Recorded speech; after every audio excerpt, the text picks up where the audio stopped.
He's ordered shoes, yes. Yeah, try them on, just make sure that it's... Your name is...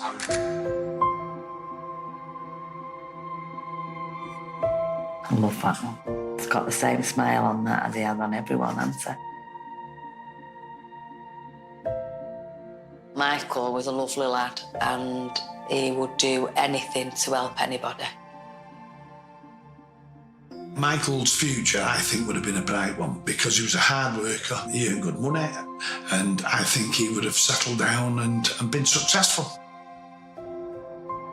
And yet, there was this chance meeting, this twist of fate, this decision that he took to drink in a pub that he didn't ordinarily drink in, that effectively changed the course of everybody's life. I lay there in bed and my phone's at the side of my bed.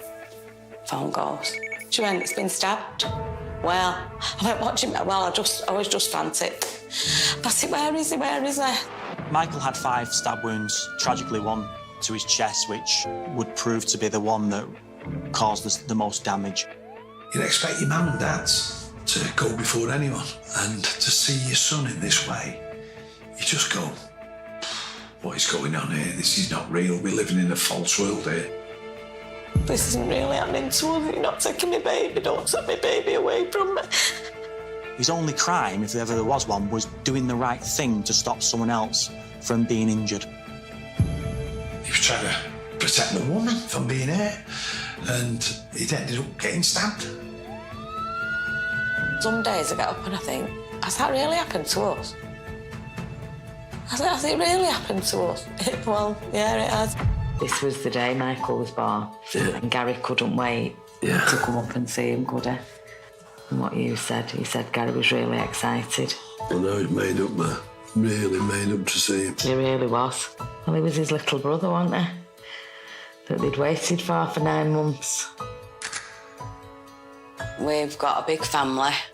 There's myself, Gaz, Anthony, Christopher, Gary and Michael. Michael being the baby, the youngest one. I think he was born about 11:25 in the morning and pops out a beautiful baby boy. That's the one. Yeah. Couple of hours old. Yep. Little Sumo. The big lad, wasn't he? Yeah, he was. He was a £10, wasn't he? He was nearly £10 born. I like to think that we've been a family who people look up to, and I really mean that. Michael was a very popular lad. He was a very likeable lad. Like I say, in the community, he played football, he mixed about with everyone. He lived with us, Michael, but he stayed with friends as well. You know, his friends have said, oh, Leslie, he was the life and soul of the party, or Michael, no matter where we went. He was a funny lad, Michael, he was. He had a great sense of humour. 6 o'clock had come and he'd come to that window. It was a big unit, he'd go, Mum, what have you done for tea? You know. Or if me and Gaz was going for something to eat, he'd go, Mum, I'm coming. You know, I'd go, well, me and your dad was going, no, well, I'm coming and I'm going to bring Garen or I'm going to bring such a body. I'd go, well, go on then. A lot of my boys work together because one's a plasterer, one's a kitchen fitter, and the others were tilers. My other son, Christopher, took Michael on as an apprentice tiling. And, he turned out to be quite good at that. Come on, leave up. He was tiling my bathroom upstairs, and my wife Leslie said to me, Gary, we could do the new bath. So I said, there's nothing wrong with the bath, what are you talking about? Like you do. So we went out. When we come back, Michael had very conveniently dropped a tile through the bath. Winked at his mum and says, you've got your new bath now. And that was Michael. He loved his mother. Everybody loved him. You know, he was a character, but he was a nice kid. He worked hard, and I'm very proud of him. Michael come home one day. He said it to his mother first. Mum, his girlfriend's having a baby.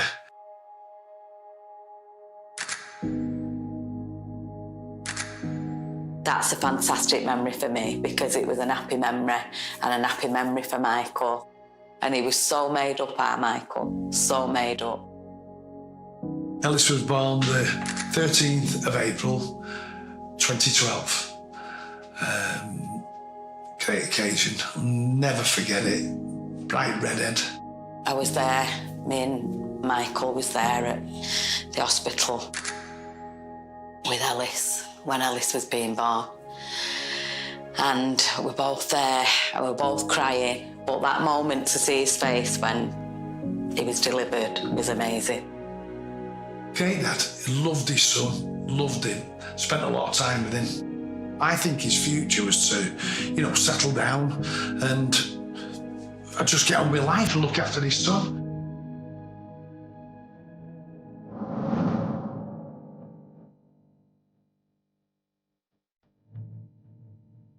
He'd been to work and he came home and he said, I'm going out. And I went, right, that's fine. Let me know if you're coming on, because sometimes he'd stay with his mates. That one decision that Michael took that day was going to cost him his life and was going to turn the lives of everyone who knew and loved him completely upside down.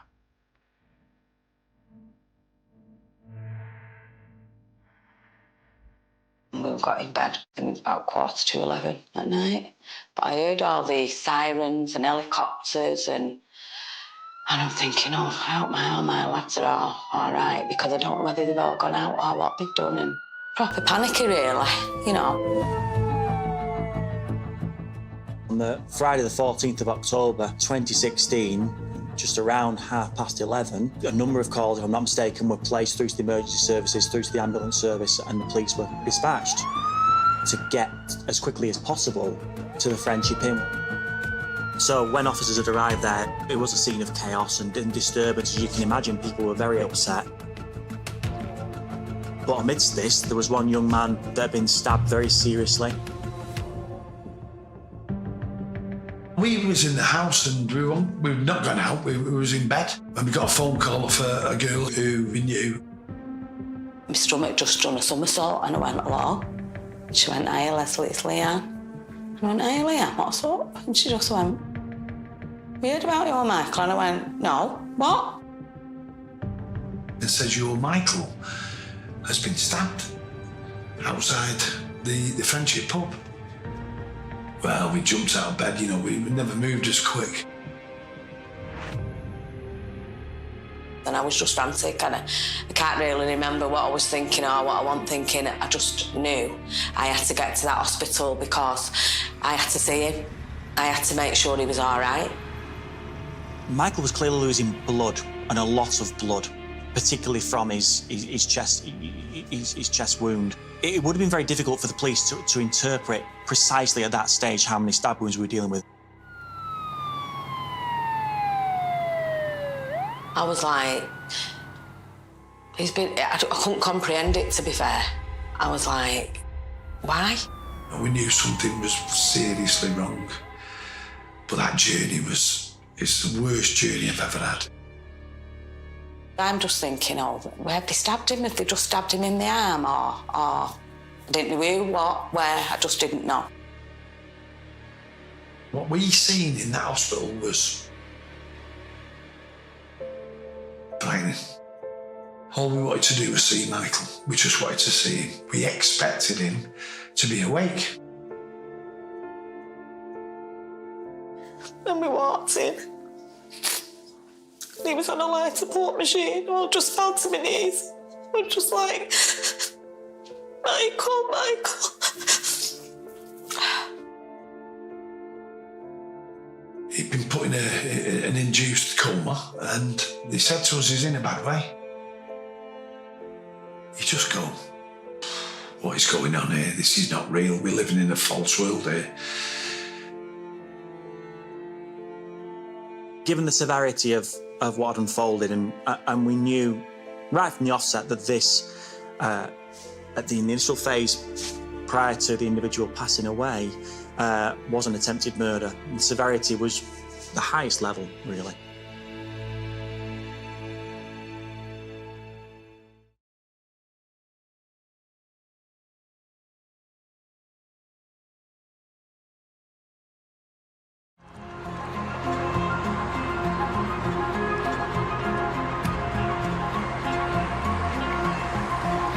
Middleton is on the edge of the city of Manchester. It's a small area which is part of a town called Rochdale, and there's quite a high concentration of pubs. The Friendship Inn is of particular interest because in the previous years there'd been a number of violent incidents there. The pub already had a reputation of being perhaps a dangerous place to go if you weren't a local. In some murder cases, of course, it's unknown. It's a chance encounter or a premeditated encounter, and the police have the work cut out in terms of determining who that could be. In this particular case, because of local revellers and because of people that actually seen what had unfolded before their very eyes, we knew almost from the offset who was responsible or likely responsible for this attack. The person who did it, they knew, and he got on the run. Police were able to build up a picture from the number of people that were outside the pub. The attacker was a man called Timothy Deacon. We knew that he had departed Manchester. He'd looked to escape justice almost from the offset. But once we knew who he was, we were determined to catch him. We'd not heard of him ever. When we found out his name, never heard of him. Who is it?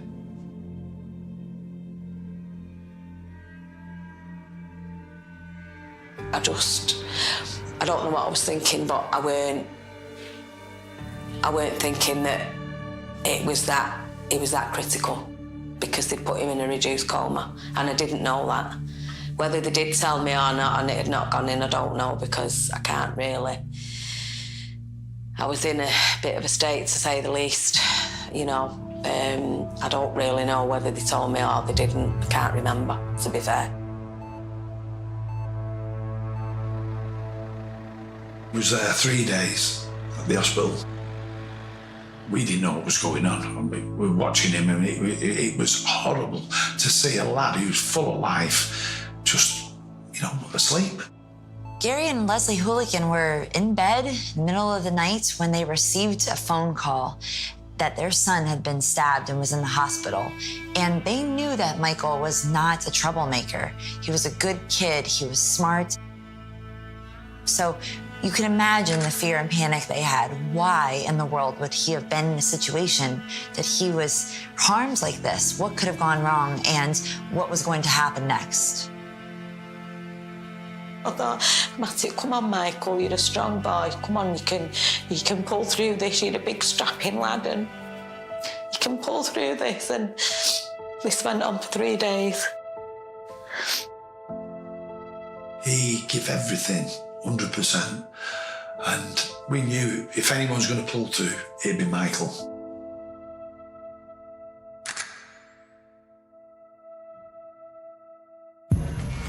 I was working for a regional television station, and it was a Saturday morning.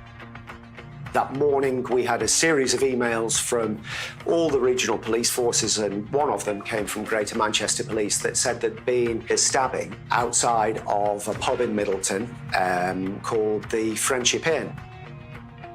The police approached us and asked us to put out witness appeals on the evening bulletins for Timothy Deacon in a bid for them to track this person down who'd effectively run away from the scene and was fleeing justice.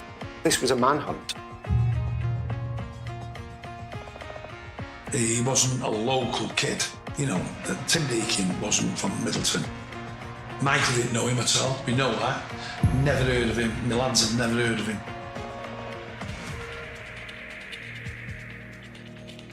Seeing a family devastated and broken, desperate for any glimmer of hope that their loved one could turn it around, despite the medical sort of diagnosis here. It really affects you when you see that.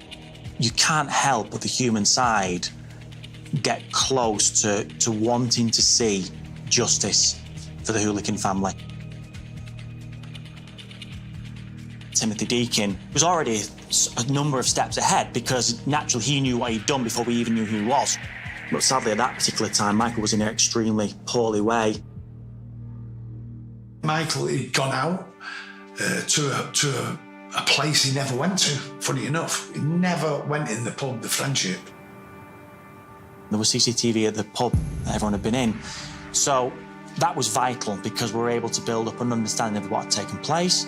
We were able to understand who was wearing what, who was stood with whom, how the sequencing had unfolded, and the camera doesn't lie.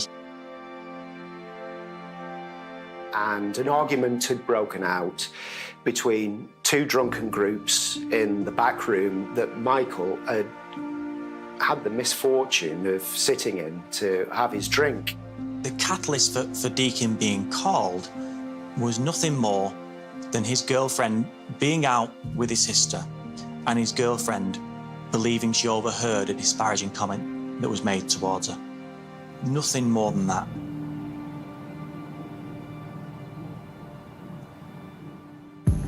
Deakin had been drinking at the Summit, which was a pub not far away, and one of the group had effectively reached out to Tim Deakin and said, "Your sister's a mess, could you come and get her home, please?" He had been told by his girlfriend that a group of lads had said disparaging things towards her, that his sister had abandoned her, that hadn't come outside, had left her on her own. Deakin came in, he went outside with his drunk sister to get her a cab to take her home. One of the regulars who'd been outside having a cigarette came in to say there's a bloke outside who's battering a woman. And Michael, being Michael, stepped up and went outside. And you can see just from the edge of the CCTV that it is at that point, when he steps outside, that Timothy Deakin, he decks it and he knocks a spark out. And at that point, the cab rocks up and he's dragging her by her hair into the cab. Michael was the first to approach Deakin and try and stop him attacking his own sister. And at that point, Michael stepped in and effectively said, "Well, what are you doing? You don't treat women like that."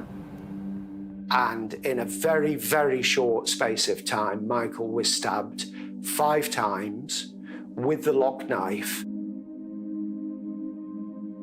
It was crucial that we told the family this, as difficult a piece of news as that might be. He was in the pub minding his own business, having a drink. Someone shouted out, "A girl's being beat up outside." Well, Michael, he's been brought up that you don't disrespect women, you look after them, and he's been brought up that way. Victims of something like a stabbing tend to fall into 2 categories. They're either connected to the criminal underworld, like they might have ties with certain gangs and they might get into fights relatively regularly. But on the other hand, you have people like Michael who are just at the wrong place at the wrong time, in a context like trying to stand up for somebody else that they don't even know. It's frightening, it's just a crazy situation. It's one that we wish we wouldn't have been in at all, Before you knew it, news travelled fast. The police had told us, we know who's done it. I was more frightened of him sort of escaping and getting out of the country or something, because we knew that my lad was in a bad way.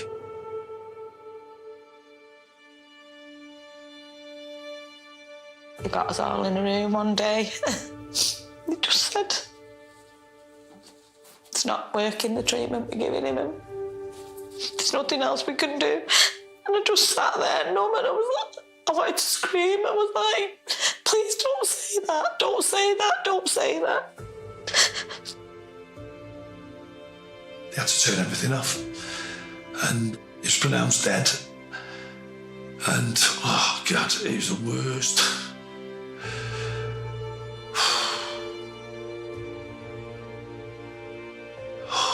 Bear with us. The worst news you could ever be told, believe me. Losing him was the worst day of my life. because you don't expect your children to go before you, do you, you know? It was horrible, and I just remember I said, "I love you, Michael." And he had a tear coming down his cheek, and I just put my head on his chest and give him a big hug.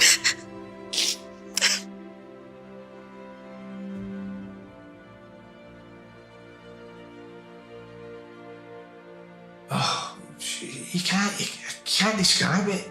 Seeing your son asleep in hospital, and you can't speak to him because he's not there. The parents of Michael Mulligan had to take that horrific decision to switch the life support machine off, which instantly moved this from a serious wounding, actual bodily harm, into a whole different category. This was now a murder. Michael's homicide had a full investigative team that were going to work around the clock and do everything they possibly could to catch Michael's killer. And looking at the nature of this particular crime would give any investigator with experience the impression that it had been committed by a man who was no stranger to violence. Well, I was frightened to death of him. I feel like, you know, what goes through your head when you don't realise. I hope he don't escape, you know, the country and think all stupid things, really. The thought, what if they don't find him? And he's roaming around to go and do it to someone else? Let him off the streets. Please get him arrested, please. It's a race against time. From the moment we have a suspect, an identified suspect, we know there is a chance that with every passing hour, day, week, that we see a deterioration of the evidence as well as the deliberate disposal of evidence. Here you had a violent offender who had gone on the run.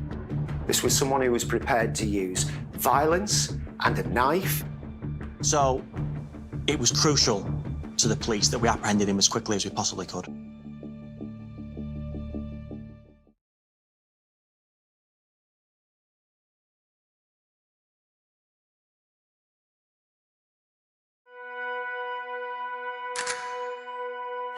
August 1989. Some belt. That's an absolute beautiful picture, that, isn't it? I know.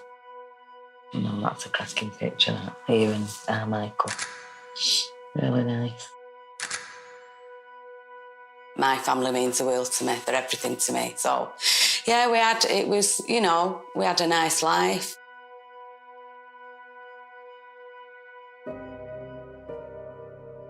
The week before it happened, I was getting ready to go out on a Friday night, and I was getting ready in my bedroom, and Michael was getting ready in his bedroom, and I had the radio on.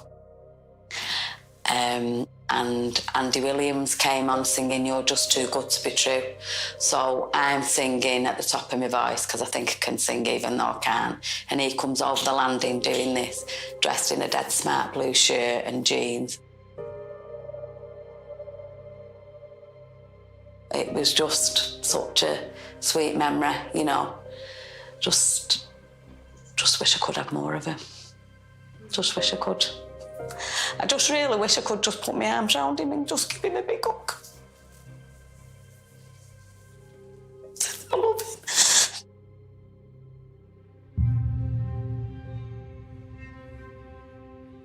The police come to our house and told us all about this lad.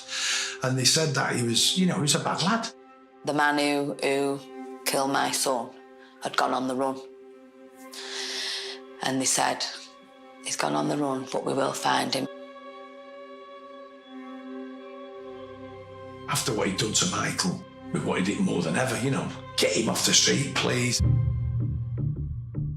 As a result of really detailed police inquiries and intelligence, we tracked Deakin to an address in Liverpool. He was possibly surprised that we got to him so quickly, but it was very clear that he knew why we were there and what this was about. And on Wednesday, the 19th of October, he was arrested on suspicion of Michael's murder. When they phoned us and told us they'd actually arrested him in Liverpool, we was so relieved. And believe me, we was thanking God for this. I hope he rots in hell, because he's just destroyed my family. The devastation that he's caused my family and his friends and all my family is horrific. Michael's son was only 4, and he didn't know what was going on. And unfortunately, I had to tell him. And I says, "You won't be seeing your dad again, kid." And he went, "All right." Didn't understand. So I says, "No, God's come down for him." And Ellis, obviously oblivious to the fact that his dad had been killed. But after a while, he thought about it and he says, "Can we go to the airport and get an helicopter and then go and see my dad in the sky?" Well, we broke down, all of us. It was horrible to hear. It shows you the way he was thinking. All my boys have had the pleasure of having their dad all their life, and he's had that taken away from him, and that, I hate that thought. What he's done to us is that Deacon, that Tim Deacon, what he's done to this family, he's destroyed a lot of things that was going, which were positive and which was perfect. He's destroyed all that. Timothy Deacon was arrested at an address in Liverpool. Deacon chose not to say anything to the police. He provided what's known as a no-comment interview and didn't answer any question that was presented before him. It was a great relief when we eventually heard from the police that they picked this man up and that he was due to face justice and that he was going to appear at Magistrates' Court the next day. Once we swept the area through our crime scene examinations and through members of the public that came forth, actually, we were able to recover that knife, and it was so very, very important to this investigation. Not only did we have the weapon that sadly and tragically cost Michael his life, but from a forensic position, we were able to connect that knife with the actual injuries. People were saying to us, Middleton has gone in mourning over Michael. All the shops, that's all he was talking about, the death of my son. Everyone said it, the funeral director, he's never seen anything like it. Never seen a funeral as big as that. The priest said he's never seen the church, like, just absolutely hammered with people. When we went to the cemetery, unreal again. It was full, the cemetery, you just couldn't believe it. But these things, you don't remember them as clear as what you should do, because you can't take it in. You know, you're burying your son, and it's just, you can't take it in. Heartbreaking.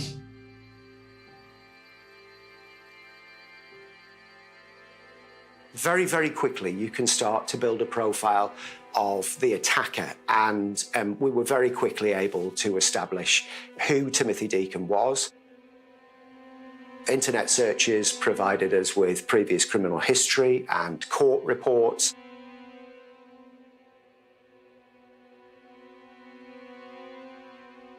Timothy Deacon received a custodial sentence from the courts in relation to an offence of grievous bodily harm. 4 years, 8 months he'd been sentenced to for an unprovoked attack, biting a man's ear off in another fight in a pub.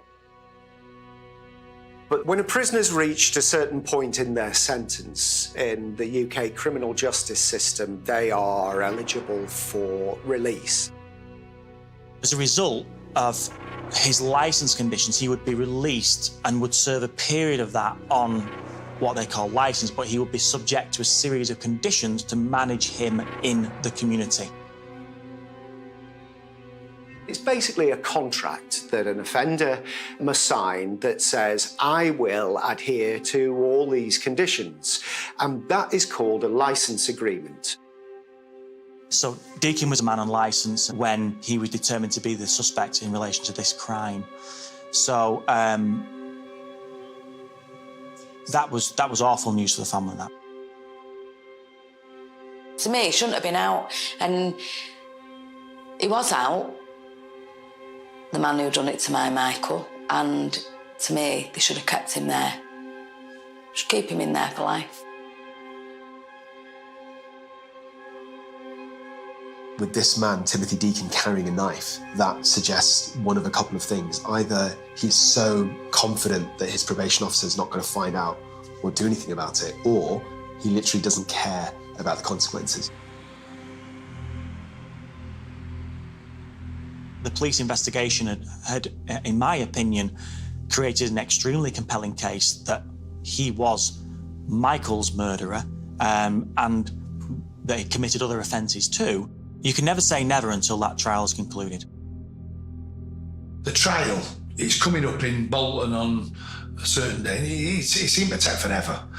So we was being warned, you've got to behave in court, because you can imagine my sons were fuming with this guy. So we turns up and Tim Deacon appears in the back.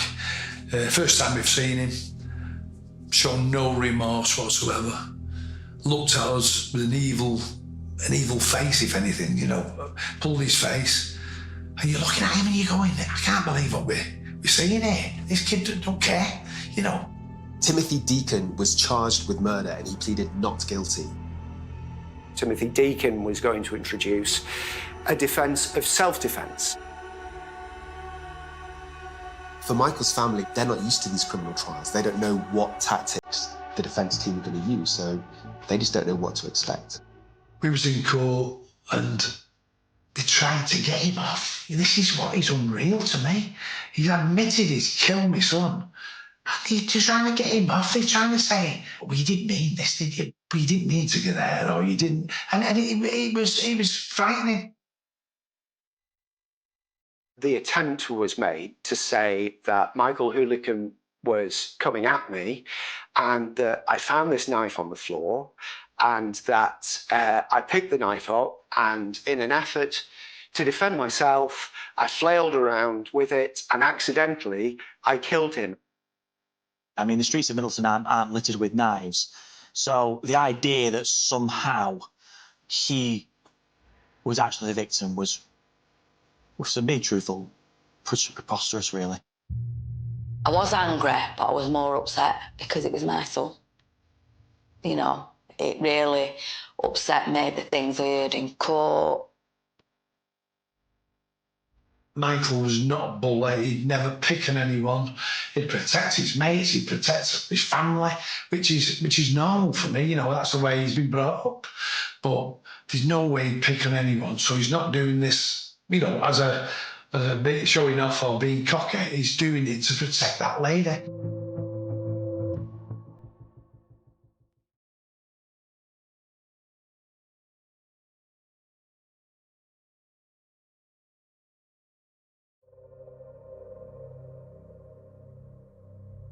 At the trial, the jury have a whole load of evidence that they use to make their minds up. Eyewitness, police reports, forensic reports.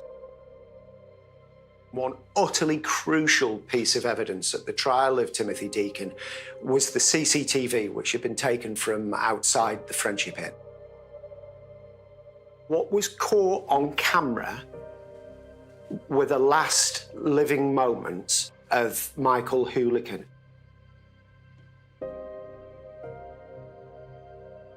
You see Timothy Deacon come into shot. Here we see Tim Deacon inside there, and then he's about to leave the pub. He's taking his sister home. Here you see the argument spills out into the street. Oof. And he's just slapped his sister so hard that she collapses in the street. He hits her so hard, you see her cigarette fly out of her mouth across the street and she falls to the ground. It's at this point, just out of view, that Michael emerges from the pub. Michael challenged Timothy Deacon when he saw Deacon battering his sister, and Deacon stepped up to him And Michael got the better of him and knocked him to the ground as Deacon came at him. Tim Deacon's defence was that he fell to the ground and that the lock knife was on the floor, and that it wasn't taken with him to the scene to sort out any trouble. But at some stage here, and I think that's it, you see him take something out of his pocket and it changes hands from one hand to the other. There he is, pulling the lock knife out of his pocket. If Timothy Deacon was just acting in self-defense, one stab would be more than enough. That would say, stay away from me, stand back. But that wasn't the case here. The fact that he stabbed Michael 5 times shows this was blind rage. This was an anger-driven offense, not out of self-defense. You've heard the evidence in court. You want this to go the right way, but you can never call a jury. You can never say from being outside of the sanctity of that jury room whether there is somebody within that group who believes that reasonable doubt has been sown. I thought, we've been through all this, the trial, and I was like, I hope to God they never let him out, ever. Not while I'm on this earth anyway, I hope they never let him out. This is so difficult for families to endure, and the only thing they keep thinking is, for it to all to be worth it, that person has to be found guilty. When you get the knock on the door as the jury foreman comes back into court and the judge asks, have you reached a verdict? And is that verdict unanimous? There is a flip, even as a journalist, that goes in your stomach. The final verdict was that Timothy Deacon was found guilty of murder. This was the judge. I was the one who gave you 4 years last time. He said, so I'm putting you away for 27 years minimum. Well, you could see the relief of the police officers, everyone in the court. You could see the relief, like to say, yes, he's been given a long time. It was only at Timothy Deacon's sentencing that we realised that he breached his licence conditions and that he shouldn't have been out at that time of night. Well, this is when everything come out. It was frightening. And I mean this, it was frightening. He was on curfew. What was he doing in the pub that night? Why did nobody flag up? Why did nothing flag up that he was out in the pub? And it was only at the point at sentencing that part of the truth actually came out, that Deacon was a huge risk to the public, that he was classed as a serious and prolific offender, that he had a catalogue of violent offences already under his belt, that he stood a huge chance of reoffending, and that the probation service hadn't done their job. They hadn't been able to keep the public safe from this violent and prolific offender, and that is why Michael lost his life. Timothy Deacon was only 23 when he got sentenced. Of course, there's an age-old debate when it comes to violence and criminality, nature versus nurture. And I think this is a classic example of nurture. He was from a broken home. He had not attained in education, so his life outcomes were limited. In the end, while those are mitigating factors, they do not excuse cold-blooded murder. He got served for 27 years minimum, and he was off the streets, and we knew people were going to be safe without him around, so that was good news to hear. Whatever sentence he was, and ultimately was given, it genuinely does pale into comparison when you look at what is taken from that family. People say, time's an healer. No, it's not. Michael will be missed forever, I promise you. We always wonder where he is. There's times when you think, he'll be in a minute, and you know he's not here. These are things that affect you mentally for the rest of your life, and not acceptable. You just feel so angry. It really upset me, the things I heard in court. about the man. Probation knew what type of person he was. He was a prolific offender. You know, so why have they just let him slip through the net? We said, we need to do something about it. We've got to stop this thing happening where people are getting murdered unnecessarily. And we need a public inquiry about all these deaths. Clearly there were aspects of Michael's murder with questions wrapped around them, and in particular in relation to Deakin being on probationary licence, that needed a greater level of exploration. So His Majesty's Coroner at the time sought that and sought to run an inquest. The really crucial failure that came out at the inquest was that Timothy Deakin had been arrested in another force after smashing up a car that he'd stolen, and he was in possession of drugs. That incident should have resulted in him being charged and immediately being recalled back to prison. That makes me angry, very angry. And I hope to God they never let him out, ever. The coroner did an incredible job and uncovered a whole series of failings.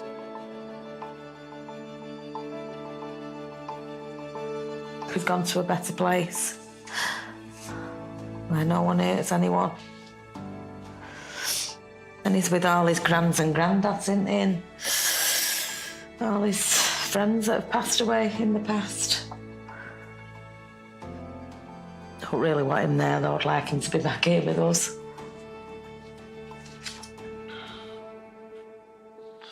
Me boy, eh? But we can't change that, can we? Wish we could. I just wish he was here with us all and to see his own son grow up and what a lovely lad he's grown up to be like, you know, and that upsets me a lot because he should be here seeing all the wonderful things with his son and seeing that he's very much like his dad. I'm like his father figure, and I make sure I'm always there for him. Michael was my baby, and I miss him so much. And every night before I go to bed, as you can see, there's pictures everywhere, and I've got one in my kitchen there, and I stand on the step, and I blow him a kiss, and I go, love you, night, God bless Michael, and I kiss every picture. Because I think he needs to know. It's just awful. On a frozen November morning in Michigan, a retired detective opened a cardboard box he had not touched in nearly 3 decades. Dust covered the lid. The handwriting had faded. The evidence tags were yellow with age. Most people would have thrown it away. Most people would have accepted that the case was over. But Detective Harold Mercer had never been able to forget what happened in the fall of 1991, because every unsolved case leaves behind a ghost. Not the ghost of the victim, the ghost of the question that refuses to die, the question that follows investigators home, the question that appears at 3 o'clock in the morning when sleep suddenly disappears. What did we miss? Harold Mercer had asked himself that question for 31 years. And on that morning, staring at the old evidence box, he was about to discover an answer that would shake an entire community. The story began on September 18th, 1991. The town of Cedar Falls, Michigan, was the kind of place where people left doors unlocked, a place where everyone knew everyone, a place where bad news traveled faster than the wind. Population barely 12,000, one main street, one high school, one diner where locals gathered every morning. Nothing exciting ever happened there until the day Emily Carter vanished. 23 years old, recently engaged, working as a receptionist at a local medical clinic, known for a bright smile and predictable routines. Emily was the last person anyone expected to disappear. She lived alone in a small white house near the edge of town. Every morning she followed the same schedule. Coffee at 6, work at 8, dinner with family every Sunday. The routine never changed until September 18th, That evening, Emily left work shortly after 5:30. Several co-workers saw her walking toward her blue sedan. A witness later recalled seeing her wave goodbye. It was the last confirmed sighting of her alive. When Emily failed to arrive at a family gathering later that night, concern spread quickly. By morning, concern became panic. Her fiancé drove to her house. The front porch light was still on. Her car was parked outside. The television was running. Her purse sat on the kitchen counter. Her shoes were near the door.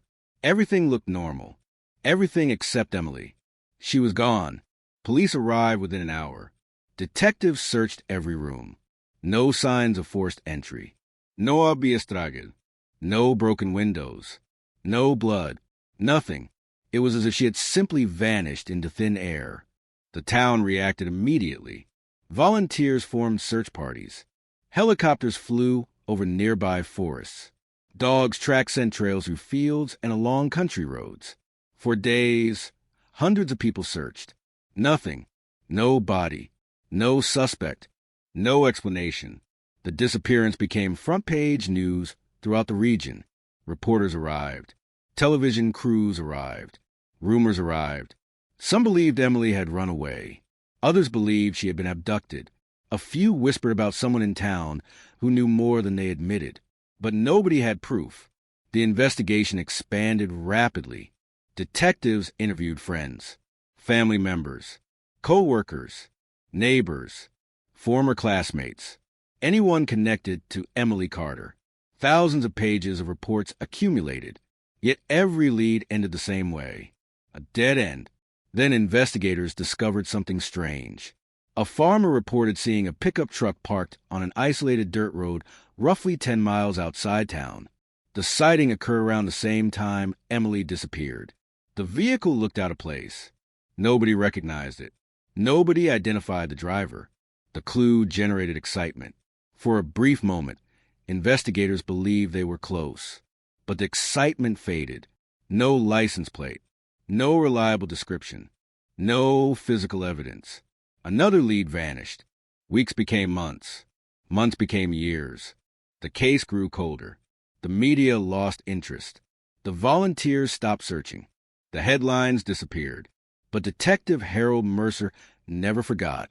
He was one of the lead investigators assigned to the case in 1991.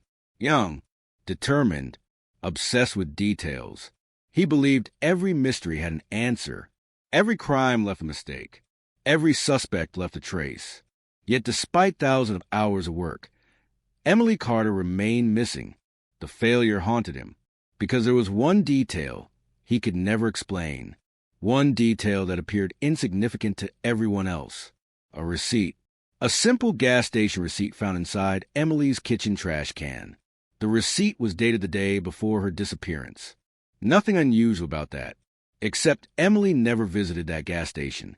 The location was 20 miles away, far outside her normal routine. Investigateur checkait surveillance footage. Nothing remained. The tapes had already been erased. They interviewed employees. Nobody remembered her. The receipt became another mystery, another loose thread, another unanswered question. Most detectives eventually stopped thinking about it. Harold Mercer never did. For 31 years, the receipt remained inside his memory, a tiny piece of the puzzle, a detail that refused to fit.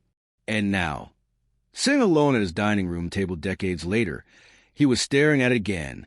Retirement had given him something he never had during active duty. Time to think, time to revisit old notes, time to question assumptions. As he examined the faded receipt, something caught his attention. A handwritten number on the back. A number he had overlooked in 1991. A number that meant absolutely nothing back then, but meant something very different now. Mercer froze. His pulse quickened. The room suddenly felt smaller. Because the number matched something he had seen only days earlier while reading a newspaper article about another investigation. A business registration. A property record. A name. A connection. Tiny. Almost invisible. But real. For 31 years the clue had been sitting in plain sight. Waiting for someone to notice. waiting for the world to change enough for the answer to become visible. Mercer immediately began making phone calls. The retired detective had no badge, no authority, no official role, but he had something equally powerful, a lead. And before the week ended, the forgotten Michigan cold case that had haunted an entire town since 1991 was about to come back to life. The call came just before dawn. Not an emergency, not a confession, not even a new witness. Just an old detective asking for one last favor. His voice was weak, slow by age, but every word carried the weight of 3 decades. Open box 47 again. The young investigator on the other, and almost dismissed it as another retired officer refusing to let go of an old case. It happened more often than people imagined. Detectives spent years chasing ghosts, and sometimes those ghosts followed them into retirement. But this call was different, because the detective didn't ask them to review the entire file. He asked them to look at one photograph. Only one. 32 years earlier, that same photograph had been considered meaningless. 32 years later, it would become the reason one of Michigan's most haunting cold cases finally came back to life. The victim's name was Emily Harper, 27 years old, a pediatric nurse. Quiet, reliable, the kind of woman whose neighbors remembered because she smiled every morning, waved at everyone walking their dogs, and never forgot birthdays. She lived alone in a modest white house outside Grand Rapids, where maple trees lined both sides of the street, and the loudest sound after sunset was usually the wind moving through the leaves. It was a kind of neighborhood where people borrowed sugar from next door, where children played basketball until dark, where nobody imagined evil could exist.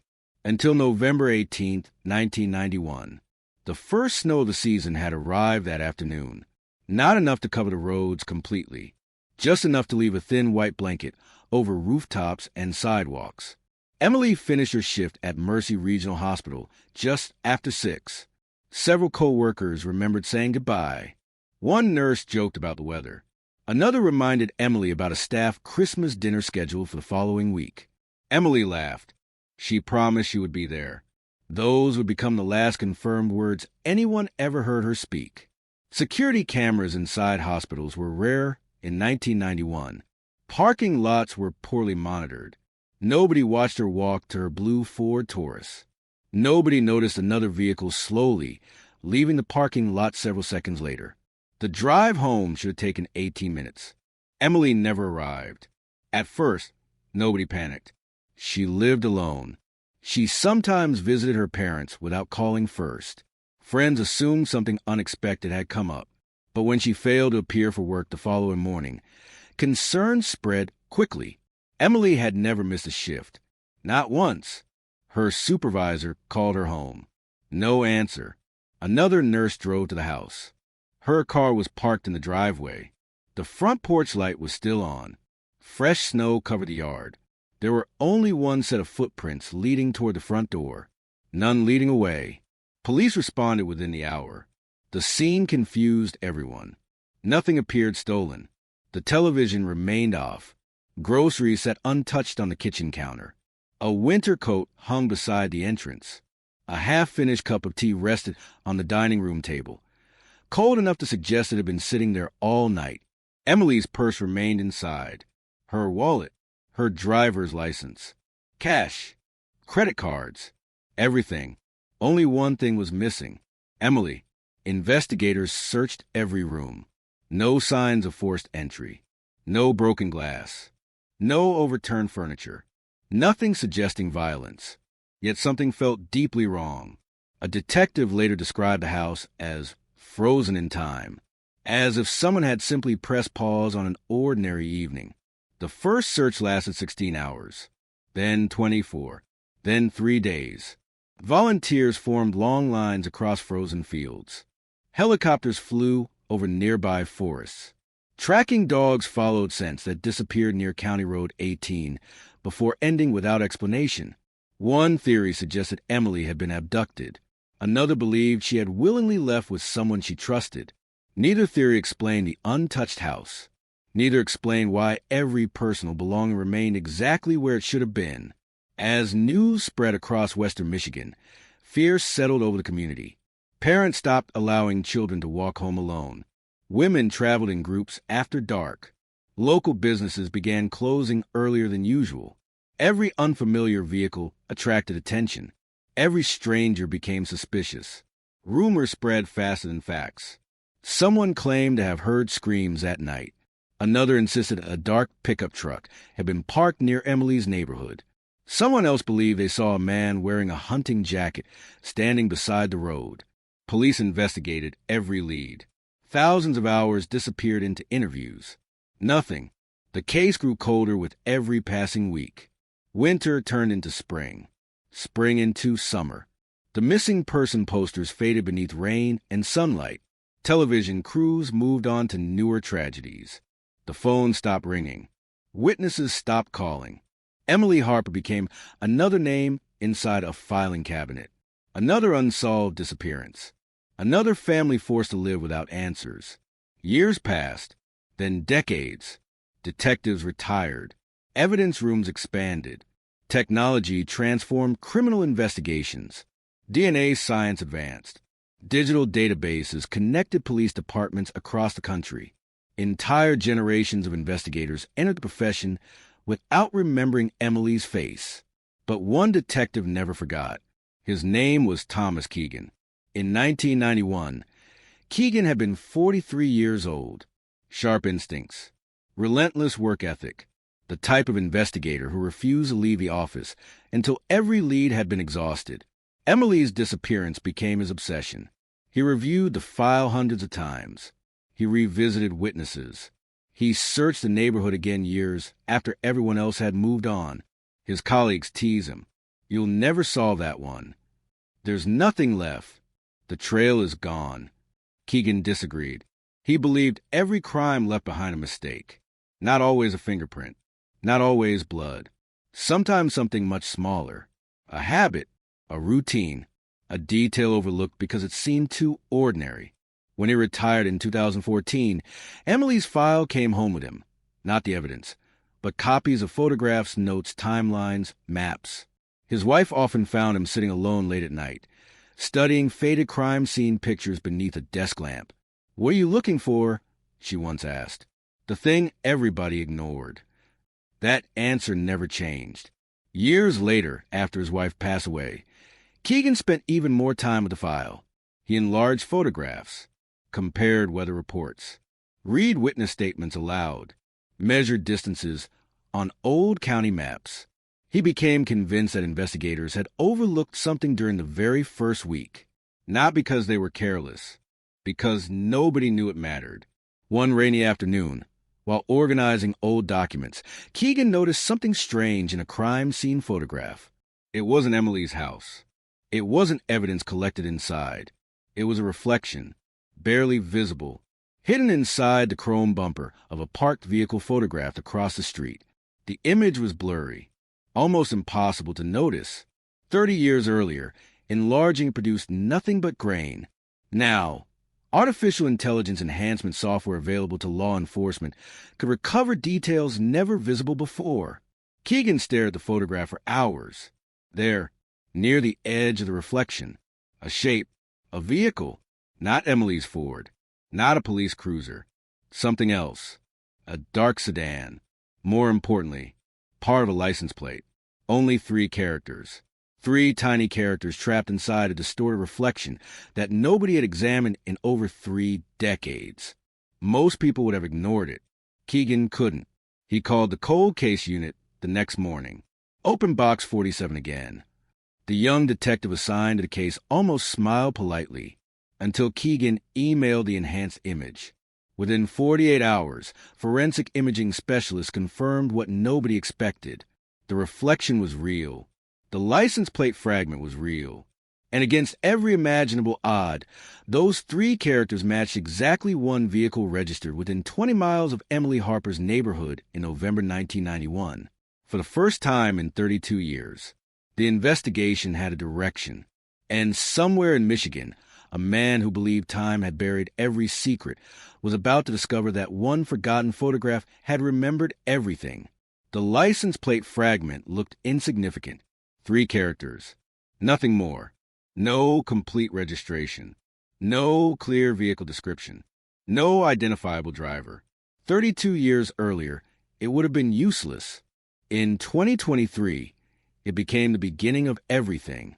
Michigan's cold case unit immediately requested every historical vehicle registration matching the partial sequence.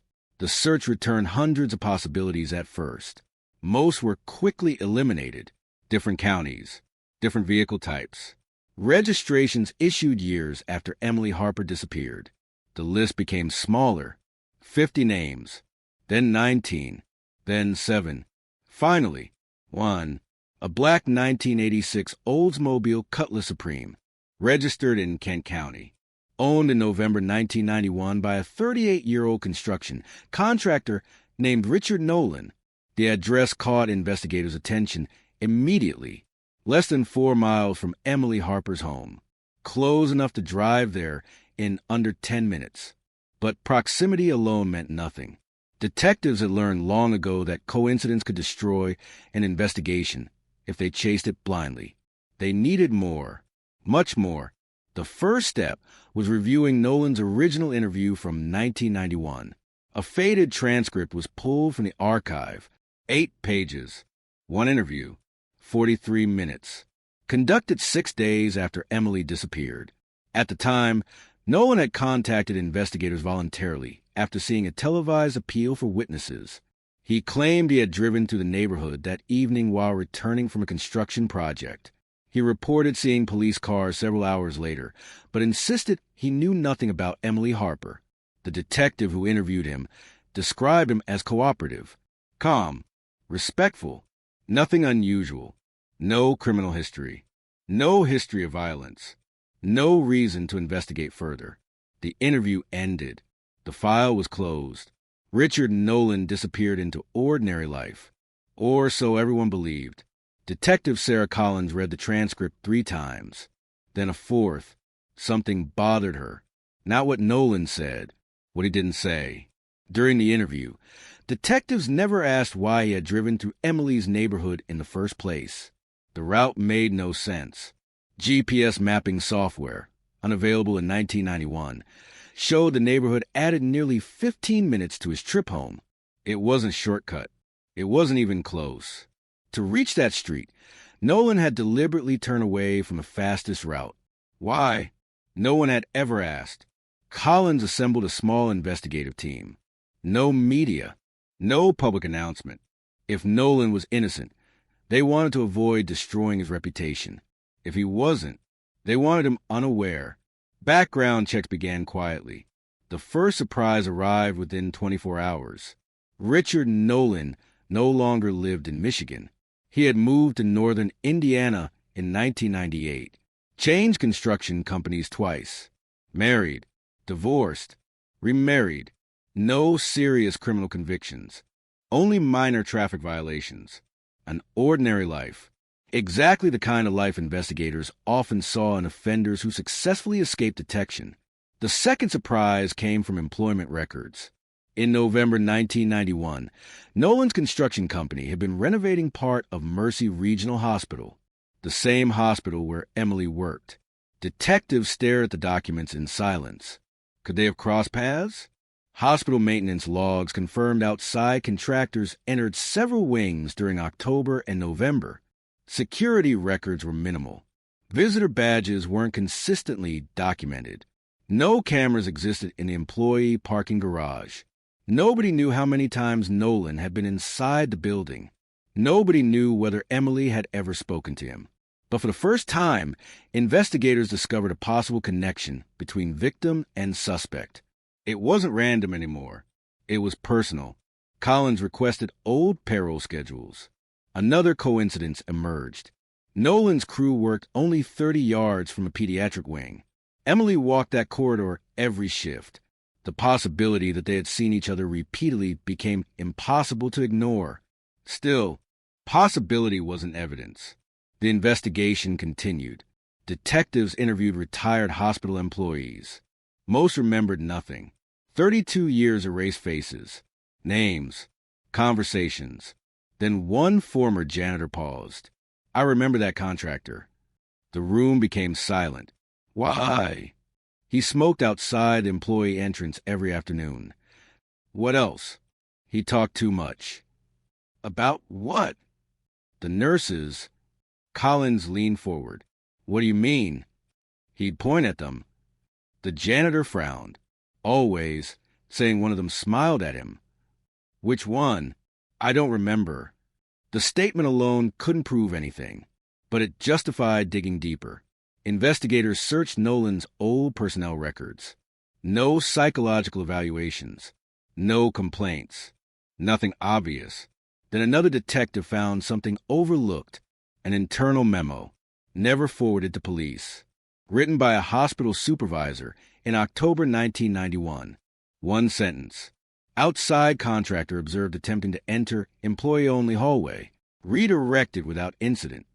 No name, no discipline, no follow-up, just another forgotten piece of paper. Construction company attendance records identified only one worker assigned to that section that day, Richard Nolan. Collins felt the investigation changing, slowly, almost invisibly, like ice beginning to crack beneath someone's feet. Another team visited Emily's parents. 3 decades had aged them beyond recognition from the photographs inside the original case file. Gray hair, slower voices, eyes carrying permanent exhaustion. When detectives explained the investigation had reopened, Emily's mother didn't cry. She simply closed her eyes. I knew someone would come back. Her husband squeezed her hand. We stopped expecting miracles. Collins carefully avoided making promises. There are new leads. Emily's father nodded. Then don't stop this time. Those words followed Collins back to headquarters. Don't stop. The team worked around the clock. Financial records, phone books, old utility bills, vehicle repair invoices. Every document connected to Richard Nolan was re-examined. Then forensic accountants uncovered something unusual. 3 weeks after Emily disappeared, Nolan sold his Oldsmobile. Cash transaction. Private buyer. No photograph survived. No inspection records. The vehicle had long since been scrapped. Convenient. Too convenient. Still, selling a car wasn't crime. They needed stronger evidence. The breakthrough arrived from an unexpected place. A retired evidence technician contacted Collins after hearing rumors the Harper investigation had quietly reopened. I think I kept something. Evidence retention rules in the early 1990s were inconsistent. Sometimes technicians preserved unofficial reference materials. Sometimes they didn't. The retired technician opened an old storage cabinet inside his garage. Behind boxes of Christmas decorations sat a sealed envelope. Inside, 35mm negatives. Crime scene photographs never printed, never cataloged, never reviewed. Collins drove 2 hours personally to collect them. Digital restoration specialists spent days scanning each frame. Most added nothing new. Snow, police tape, search teams. Then photograph number 38 appeared. The same street. Taken 4 minutes before sunrise. The black sedan visible again. This time from another angle. Still blurry. Still distant. But enough remained to identify something investigators had missed decades earlier. The driver's side mirror was damaged. Cracked. Held together with silver duct tape. A distinctive repair. Vehicle repair records from Nolan's insurance company revealed exactly that damage had been reported 2 weeks before Emily disappeared. The coincidence was becoming impossible to dismiss. Collins requested a search warrant for Nolan's remaining personal property in Indiana. Judges rarely approve searches based solely on circumstantial evidence. But prosecutors argue the totality of circumstances justified further investigation. The partial license plate, hospital connection, route deviation, vehicle match, previously undiscovered photographs. The warrant was signed. 48 hours later, investigators entered Richard Nolan's property. The house appeared ordinary. Neat lawn, fresh paint, American flag beside the porch. Nothing suggested violence. Nothing suggested hidden secrets. Yet detectives' new appearances meant nothing. Some of history's darkest crimes had hidden behind the most ordinary front doors. Inside the garage, investigators found decades of carefully labeled storage boxes, old tools, tax records, family photographs, camping equipment, everything arranged with remarkable precision, almost obsessive. Then Detective Collins noticed one locked steel cabinet in the corner. Unlike everything else in the garage, it was newer, heavy, bolted to the concrete floor. Richard Nolan claimed he had lost the key years earlier. Investigators cut the lock. The door slowly opened. Inside were dozens of ordinary documents, property deeds, insurance files, maintenance receipts. Nothing unusual. Then, beneath a false wooden panel at the bottom of the cabinet, they discovered a weathered cardboard box wrapped in plastic. No label, no markings, only dust. Collins carefully lifted the lid. Every detective in the room stopped breathing, because inside that forgotten box was an object that had been listed as missing from Emily Harper's home since November 1991. And if it truly belonged to her, the entire investigation was about to change forever. For several seconds, nobody touched the box. The detectives simply stared. 32 years of unanswered questions had led to a single cardboard container hidden beneath a false panel in a locked steel cabinet. Every instinct told them to remain calm. Every emotion told them they were looking at the breakthrough they had spent decades chasing. Detective Sarah Collins slipped on a fresh pair of nitrile gloves. The room fell silent except for the faint buzz of fluorescent lights overhead. She carefully folded back the brittle plastic covering. Inside was a small leather-bound appointment planner, dark burgundy. Gold lettering faded almost beyond recognition. A cracked elastic band still held the pages together. It looked ordinary, almost worthless. Yet every investigator recognized it immediately because they had seen it before, not the object itself. A photograph, taken inside Emily Harper's kitchen on the morning she was reported missing. The appointment planner had been sitting beside the telephone. Emily's mother had later told investigators it never left the house. She kept everything inside it: work schedules, birthdays, addresses, personal reminders. When detectives returned the next day to collect additional evidence, the planner had disappeared. At the time, investigators assumed it had simply been misplaced during the search. Then they wondered if a family member had accidentally taken it home. Eventually, it became another unexplained detail, a tiny mystery buried inside a much larger one. Now it was here, hidden inside Richard Nolan's garage for more than 3 decades. Collins carefully opened the cover. The pages had yellowed with age. Ink had faded. Several entries remained perfectly readable. November 18th, work shift, dinner with Mom on Friday. Buy birthday gift for Emma. Normal plans. A normal life. A future that had simply stopped. Halfway through the planner, something slipped onto the evidence table. A Polaroid photograph. The detectives leaned closer. Emily stood outside Mercy Regional Hospital, wearing her blue nursing jacket. She was smiling, completely unaware someone had been watching her. The photograph wasn't posed. It had been taken from a distance, behind a row of parked cars. Without her knowledge, Detective Collins felt a chill run through the room. This wasn't a family photograph. This wasn't something Emily would have carried herself. Someone had secretly photographed her. The back of the Polaroid contained only one handwritten word: Tuesday. No date, no signature, nothing else. Forensic technicians immediately placed a planner and photograph into evidence bags. Every surface would be examined, every fiber collected, every fingerprint processed. If the items had remained sealed inside that cabinet for decades, they might still preserve biological evidence. Richard Nolan sat quietly at the dining room table while the search continued. He watched investigators move through the house without asking questions, without protesting, without showing visible panic. That calmness unsettled Collins more than anger would have. People reacted differently under pressure. Some shouted. Some denied everything. Some tried to run. Nolan simply watched, almost as though he had expected this day would eventually arrive.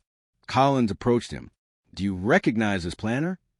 Nolan glanced toward the evidence bag. No. The photograph? No. Then why were they hidden inside your cabinet? Silence.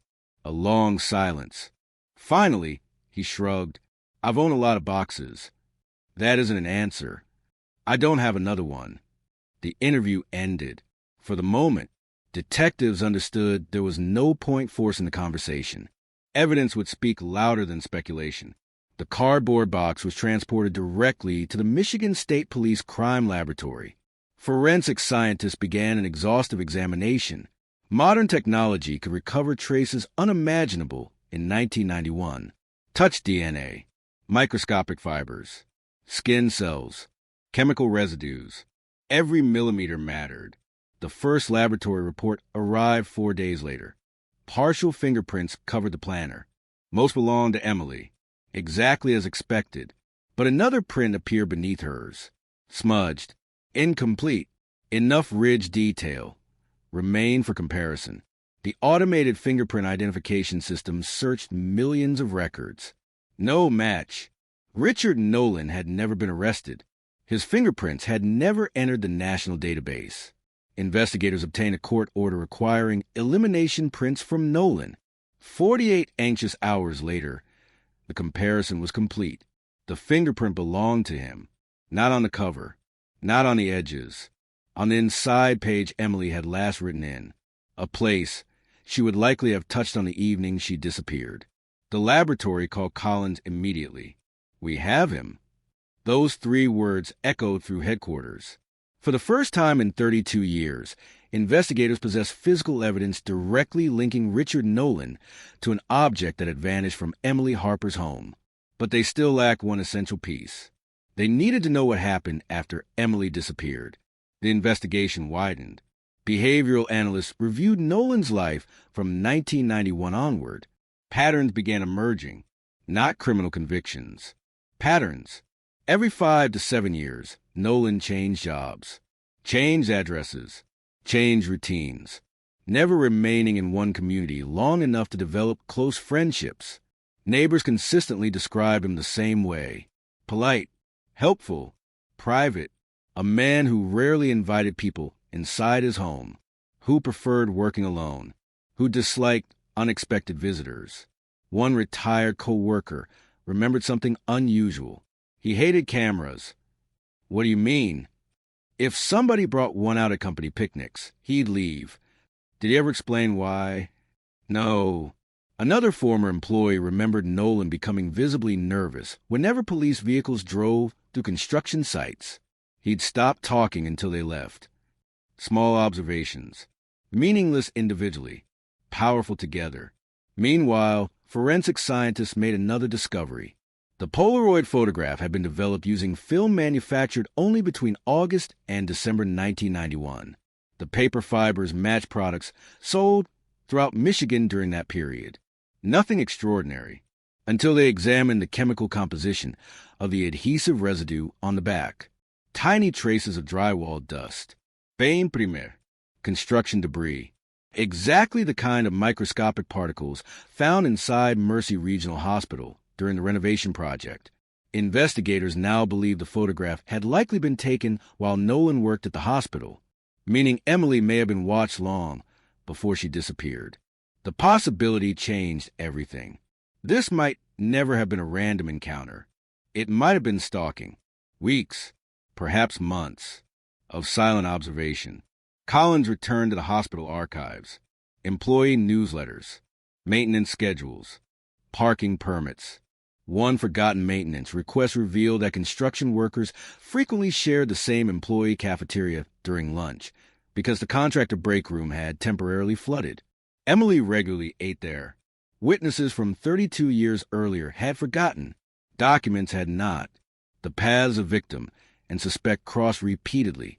Not once, not twice, dozens of times.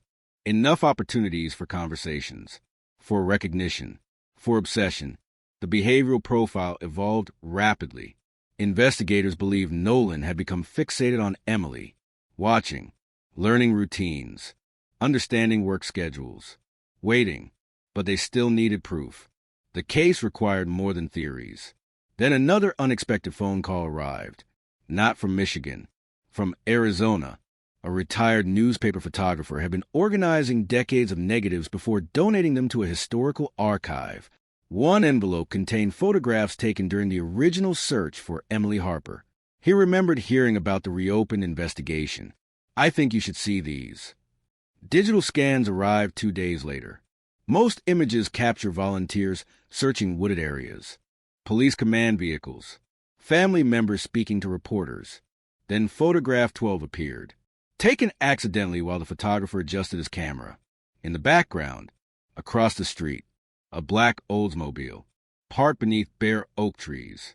The driver's side mirror, wrapped with silver duct tape, exactly like the restored crime scene photograph. But this image revealed something else.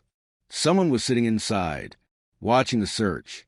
The resolution wasn't good enough to identify a face. Yet investigators could clearly see the driver's outline, motionless, observing, remaining just far enough away to avoid attention. Detective Collins stared at the image for nearly a minute. Why would the owner come back? No one answered, because everyone in the room was thinking the same thing. Some offenders returned to crime scenes. Some returned to funerals. Some returned to investigations.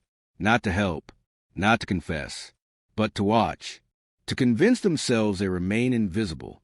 If Richard Nolan had indeed returned during the search, it suggested something deeply unsettling. He hadn't been afraid. He had been curious.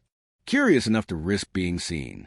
Curious enough to sit only yards away from hundreds of volunteers searching for Emily. Curious enough to believe no one would ever connect him to that black Oldsmobile.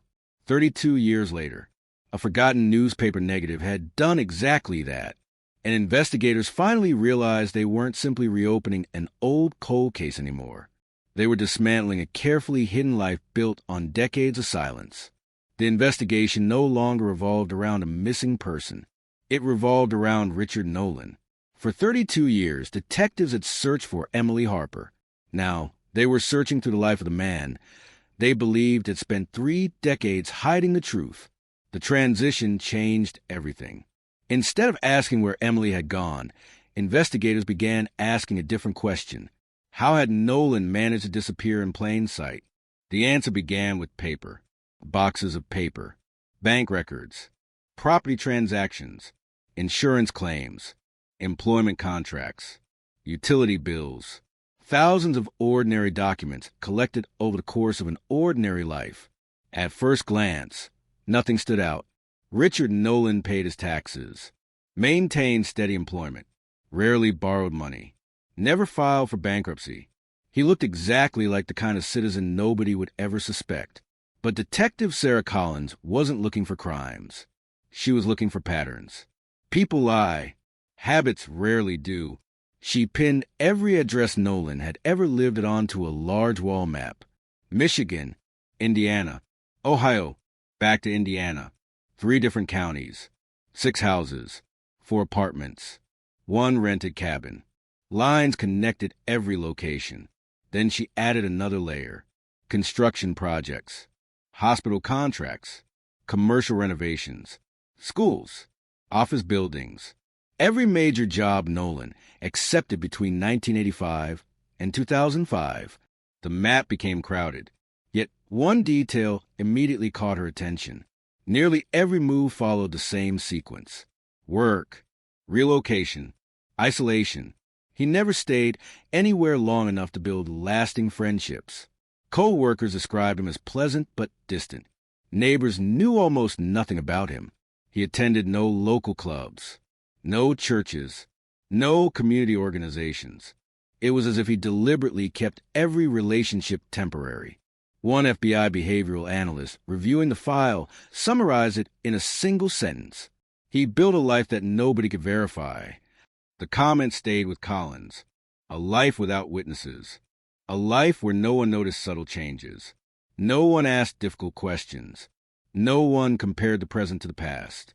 The team shifted focus to Nolan's construction business. Old contracts revealed he preferred renovation projects rather than new construction. Schools, hospitals, municipal buildings, places filled with predictable routines. predictable people. The investigators weren't suggesting every project had criminal significance, but they wanted to know whether Emily had truly been the only person who caught Nolan's attention. They quietly contacted police departments in every city where he had lived. The request was simple: any missing women, any unsolved disappearances, any suspicious incidents occurring while Richard Nolan lived nearby. The first responses brought nothing. Neither did the next 5. Then a detective from northern Indiana called. There was one case. A 24-year-old college student disappeared in 1999. She was last seen leaving a grocery store. Her vehicle was found abandoned. No signs of robbery. No confirmed suspect. The investigation eventually stalled. Collins reviewed the timeline. Richard Nolan lived less than 6 miles away. Coincidence? Perhaps. But another detective from Ohio called the following morning. We had an attempted abduction in 2004. The victim escaped. She described the suspect as a middle-aged man driving a dark sedan. Construction tools inside the trunk. No license plate remembered. Case unsolved. Again, Nolan lived nearby. None of these reports prove guilt, but they painted a troubling picture. A man repeatedly appearing near unexplained incidents involving young women. Always close. Never charged. Never investigated deeply enough. The cold case unit informed prosecutors. The response was immediate. Build the Michigan case first. They agreed. Everything else could wait. Without a conviction in Emily Harper's disappearance, the remaining incidents remained speculation. The forensic laboratory delivered another report. This one was more significant than anyone expected. Touch DNA recovered from the elastic band wrapped around Emily's planner contained a mixed profile. Emily's DNA, Richard Nolan's DNA, and a third, unidentified contributor. The unknown profile puzzled investigators. Could it belong to another family member? A laboratory technician? Someone unrelated? Or someone else connected to the crime? The sample was entered into Cody's. No immediate match. Still, Collins refused to ignore it. Every unanswered detail mattered. She remembered Detective Thomas Keegan's words. The thing everybody ignored. She wasn't going to make the same mistake. Meanwhile, detectives continued interviewing Nolan's former co-workers. Most conversations ended the same way. He kept to himself. He worked hard. He never caused problems. Then an electrician remembered something unusual from 1991. It was after Emily disappeared. What happened? Nolan skipped lunch. So, he was obsessed with the news. Explain. He kept asking if they'd found the nurse. Collins looked up. Did he know her name? I don't think so. What exactly did he say? The electrician thought carefully. Have they found that nurse yet? Anything else? He seemed disappointed every time the answer was no. The interview ended with another unsettling observation. Nolan had clipped newspaper articles about the investigation. At the time, nobody thought much of it. Everyone followed the story. Now, it felt different. Detectives searched Nolan's Indiana home again, this time focusing on books, magazines, stored documents. Inside an old filing cabinet, they discovered dozens of carefully folded newspaper clippings. Most covered local construction projects, sports, weather. Then came another folder. Every article involved missing women. Some dated back to the late 1980s. Others as recent as 2010. Emily Harper's disappearance appeared first, followed by several unrelated cases from different states. Collins slowly turned each page. Someone had highlighted passages with yellow marker. Search efforts, police statements, reward announcements. Almost every article described investigations that had failed to identify a suspect. One detective quietly spoke. He collected them. Another replied, not trophies. No, worse. He collected unanswered questions. Behavioral experts later explained that certain offenders closely follow investigations involving crimes similar to their own, not necessarily because they committed them. Sometimes because they relive the emotional experience. Sometimes because they measure how effectively law enforcement works. sometimes because they enjoy watching uncertainty grow.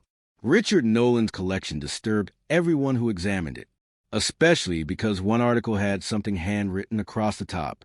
Still nothing. No context. No date. Only those 2 words. Still nothing.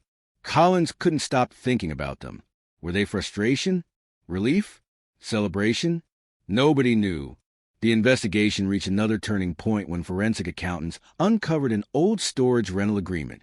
Nolan had rented a small storage unit outside Grand Rapids from January 1992 until late 1994.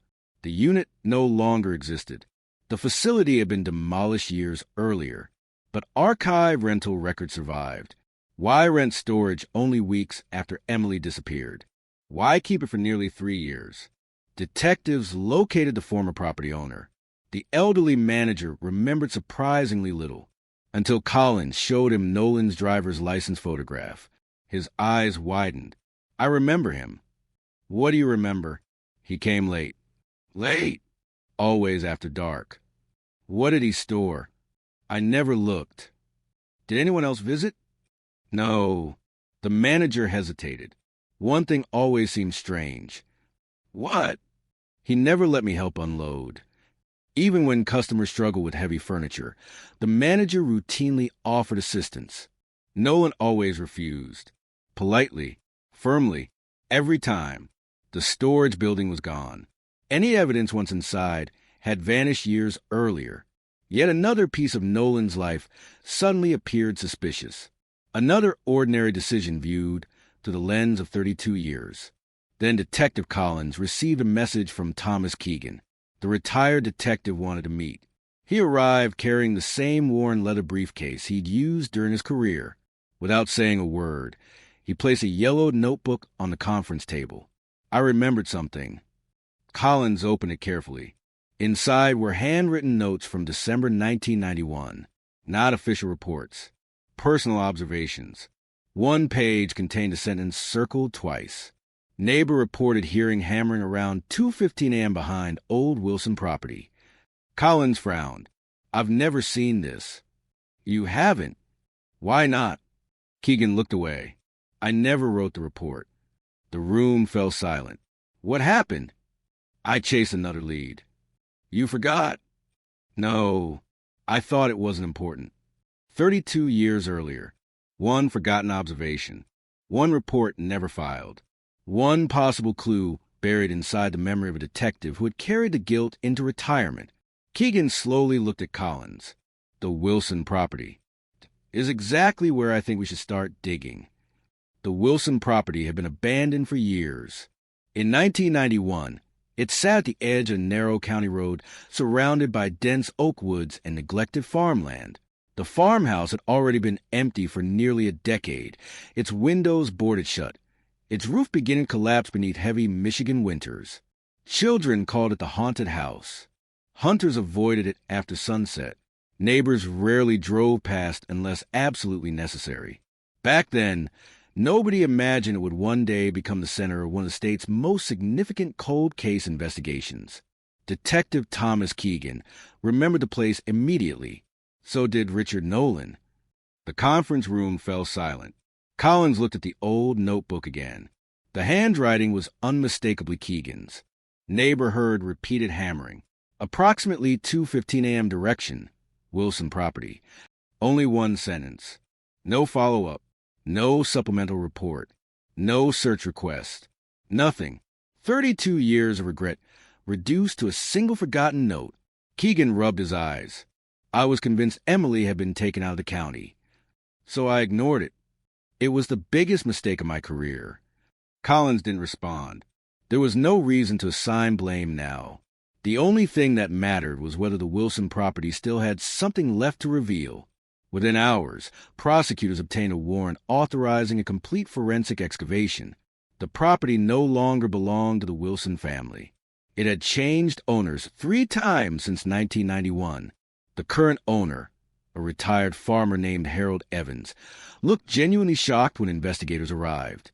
I bought this place 15 years ago. I had no idea. He immediately granted full access. Heavy equipment rolled onto the land before sunrise the next morning. Crime scene tape stretched across nearly 4 acres. Ground-penetrating radar technicians began mapping the soil inch by inch. Archaeological specialists joined the investigation. Unlike ordinary crime scenes, cold case excavations demanded extraordinary patience. Evidence buried for decades could be destroyed by one careless movement. Every layer of earth was documented, every artifact photographed, every disturbance recorded. Television helicopters soon circled overhead. News of renewed activity spread across Michigan within hours. Reporters gathered outside the perimeter. One headline appeared almost immediately. Retired detective forgotten clue reopens 1991 mystery. Emily Harper's name was back in the national news. Her parents watched the broadcast from their living room. Neither spoke. They simply held hands. After 32 years, hope had become almost frightening, because hope carried risk. If investigators found nothing, the disappointment would be unbearable. At the excavation site, the radar survey revealed several anomalies. Most were easily explained. Old fence posts, tree roots, discarded farm equipment. Then one rectangular disturbance appeared near the remains of an old tool shed, approximately 6 feet long, 3 feet wide, consistent with soil that had been disturbed decades earlier. Collins stood beside the monitor. When was the shed demolished? Harold Evans checked his memory. About 1998. Foundation removed? No, we just knocked it down. The anomaly lay directly beneath where the shed had once stood. If someone had buried something before the structure collapsed, it could have remained undisturbed ever since. Excavation began by hand. No machinery, only brushes, small shovels, trowels. Forensic archaeologists removed each layer carefully. The first foot revealed nothing unusual. The second contained fragments of rotten wood, old nails, rusted metal hinges, probably debris from the shed. Then, at nearly 3 feet below the surface, one archaeologist froze. "I've got fabric." Everyone stopped. The soil around the object was cleared millimeter by millimeter. A faded piece of blue material slowly emerged. For a brief moment, nobody breathed. The cloth looked similar to hospital uniform fabric. Collins immediately ordered all work halted until forensic photographers completed documentation. The material was lifted intact. Laboratory examination would later determine it came from a commercially available work jacket manufactured during the late 1980s. Not enough to identify the owner, but enough to continue digging. Another 30 centimeters deeper, the excavation uncovered something else. A wristwatch, silver, the glass face shattered. The leather strap almost completely decomposed. Detective Collins compared it with photographs from Emily's family album. Emily often wore a simple silver wristwatch, but the photographs weren't clear enough for confirmation. The watch was packaged for forensic examination. Every discovery increased the tension. Every discovery suggested they were moving closer. Then the rain began. Cold, steady, relentless. Work stopped temporarily as plastic coverings protected the excavation. The delay frustrated everyone, especially Keegan. He stood quietly beneath an umbrella, watching investigators secure the site. "I should have come back." Collins looked toward him. "You couldn't know." "I did know."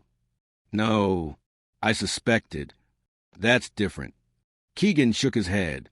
"No, it isn't."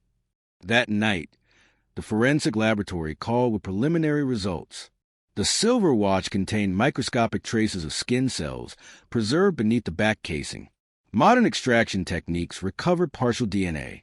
Comparison with Emily Harper's toothbrush, preserved by investigators decades earlier, confirmed the match. The watch belonged to Emily. For the first time in 32 years, investigators had recovered personal property belonging to the victim from the Wilson property. The excavation resumed before dawn, despite the muddy conditions. Media attention intensified. National news crews arrived. Former investigators returned voluntarily to assist. Retired officers who had once searched for Emily stood quietly behind the perimeter fence. Some removed their hats. Some wiped away tears. Nobody spoke much. The ground itself seemed to carry the weight of 32 years. By late afternoon, another discovery halted the excavation. An archaeologist uncovered several corroded metal fasteners, buttons arranged in an unnatural pattern. Nearby lay fragments of deteriorated leather, a boot, then bone, human. The scene instantly transformed from an archaeological recovery to an active homicide investigation. Every additional movement required authorization from a medical examiner. The area expanded. More specialists arrived. Photographs, laser scans, three-dimensional mapping. Nothing could be rushed. The remains were fragile after decades underground. Hours passed before investigators understood the full extent of what they had found. A nearly complete human skeleton, buried approximately 4 feet below ground, positioned carefully, deliberately. Someone had taken time. Someone had intended for the grave to remain hidden forever. The medical examiner examined the bones without removing them. Preliminary observations revealed no obvious evidence of animal disturbance. No accidental burial. This had been intentional. Very intentional. Colin stepped away from the scene. She called Emily's parents personally. Her voice remained steady. We recovered human remains. Silence. Then Emily's mother whispered one question. Is it her?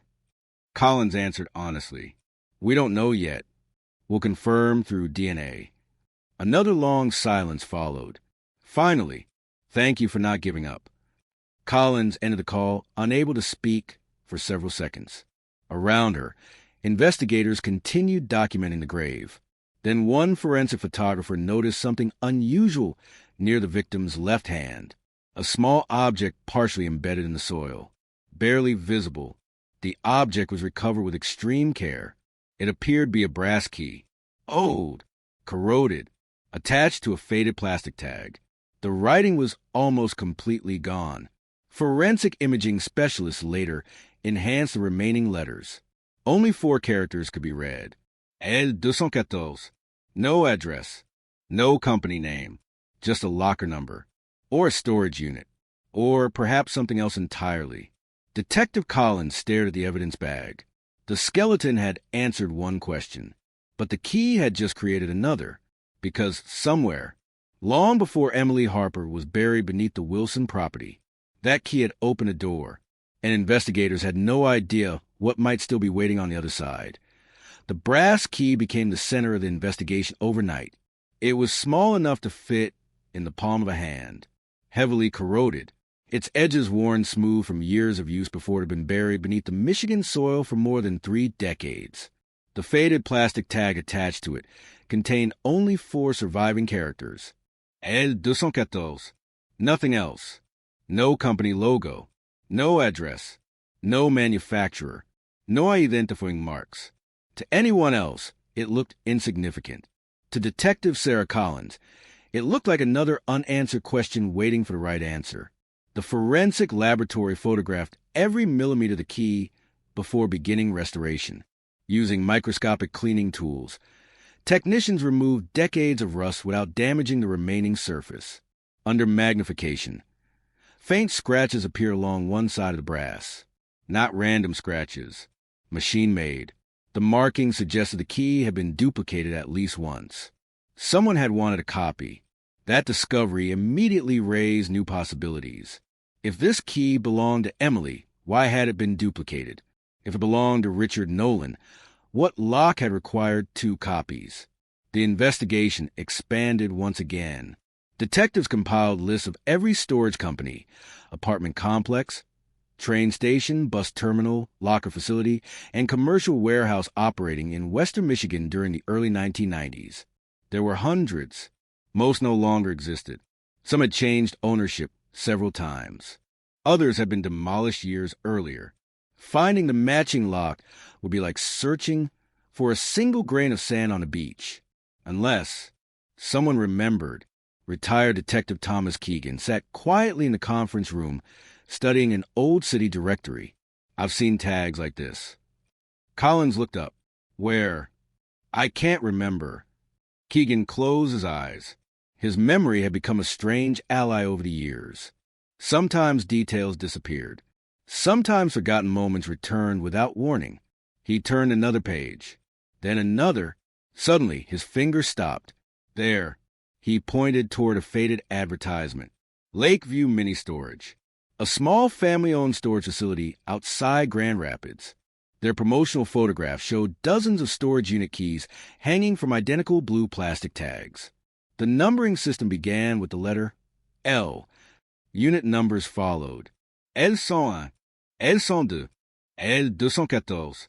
Collins immediately contacted County Property Records. Lakeview Mini Storage no longer existed. The business had closed in 2008. The land had since become part of a commercial warehouse complex. But archived ownership documents identified the former manager, 83-year-old Walter Briggs. Living only 20 miles away, detectives visited him the following morning. Briggs greeted them with visible confusion. "I sold that place years ago." Collins carefully placed a photograph of the key on the table. The elderly man's expression changed instantly. "I know those tags." "Are they yours?" "We ordered thousands of them." "Do you recognize the number?" "No." "Do your records still exist?" Briggs hesitated. "I might have something." His basement was filled with old filing cabinets. Most contained tax documents, maintenance records, insurance papers. Then inside a dusty cardboard archive labeled 1990 to 1993, Briggs discovered a stack of handwritten rental ledgers. No computers. Everything recorded in blue ink. Unit numbers, rental dates, customer names. The pages were brittle. Several had stuck together over time. Collins slowly turned to the section beginning with L200, L207, L210, L212, then L214. The line contained only 2 words. Richard Nolan. The room fell completely silent. Rental date, December 3rd, 1991. Less than 3 weeks after Emily Harper disappeared. Termination date, April 18th, 1995. Nearly 4 years. Walter Briggs frowned. "I remember him now." "What do you remember?" "He paid cash." "Every month?" "Every month." "No checks?" "No." "Did anyone else ever visit the unit?" Briggs thought carefully. "Not that I saw." "Did he ever miss a payment?" "Never." "What was inside?" Briggs shook his head. "I never looked." Collins asked one final question. "Did he ever lose a key?" The old man smiled faintly. "Funny you should ask." He asked for a duplicate. The conference room seemed to freeze. When? Briggs searched another ledger. January 1992. Exactly as the forensic examination had suggested, the key recovered beside Emily's remains had been duplicated. The duplicate was issued to Richard Nolan. Collins immediately requested construction plans for the former storage facility. Although the buildings had been demolished, underground concrete foundations remained beneath the modern warehouse.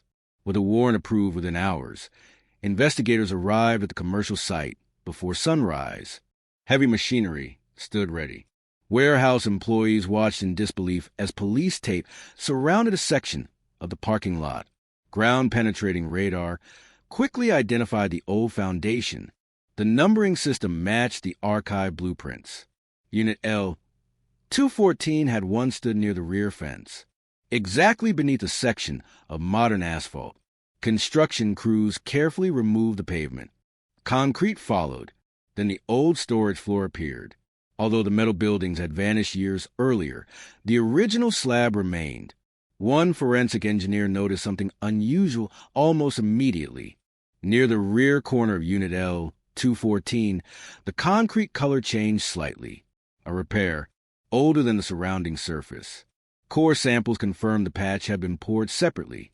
Sometime during the early 1990s, investigators broke through the repaired section. Beneath the concrete, nothing, only compacted soil. Some officers sighed in disappointment. Another dead end. There, a hollow space, not beneath the floor, inside the wall itself. The building had been constructed with a narrow maintenance cavity running behind several units.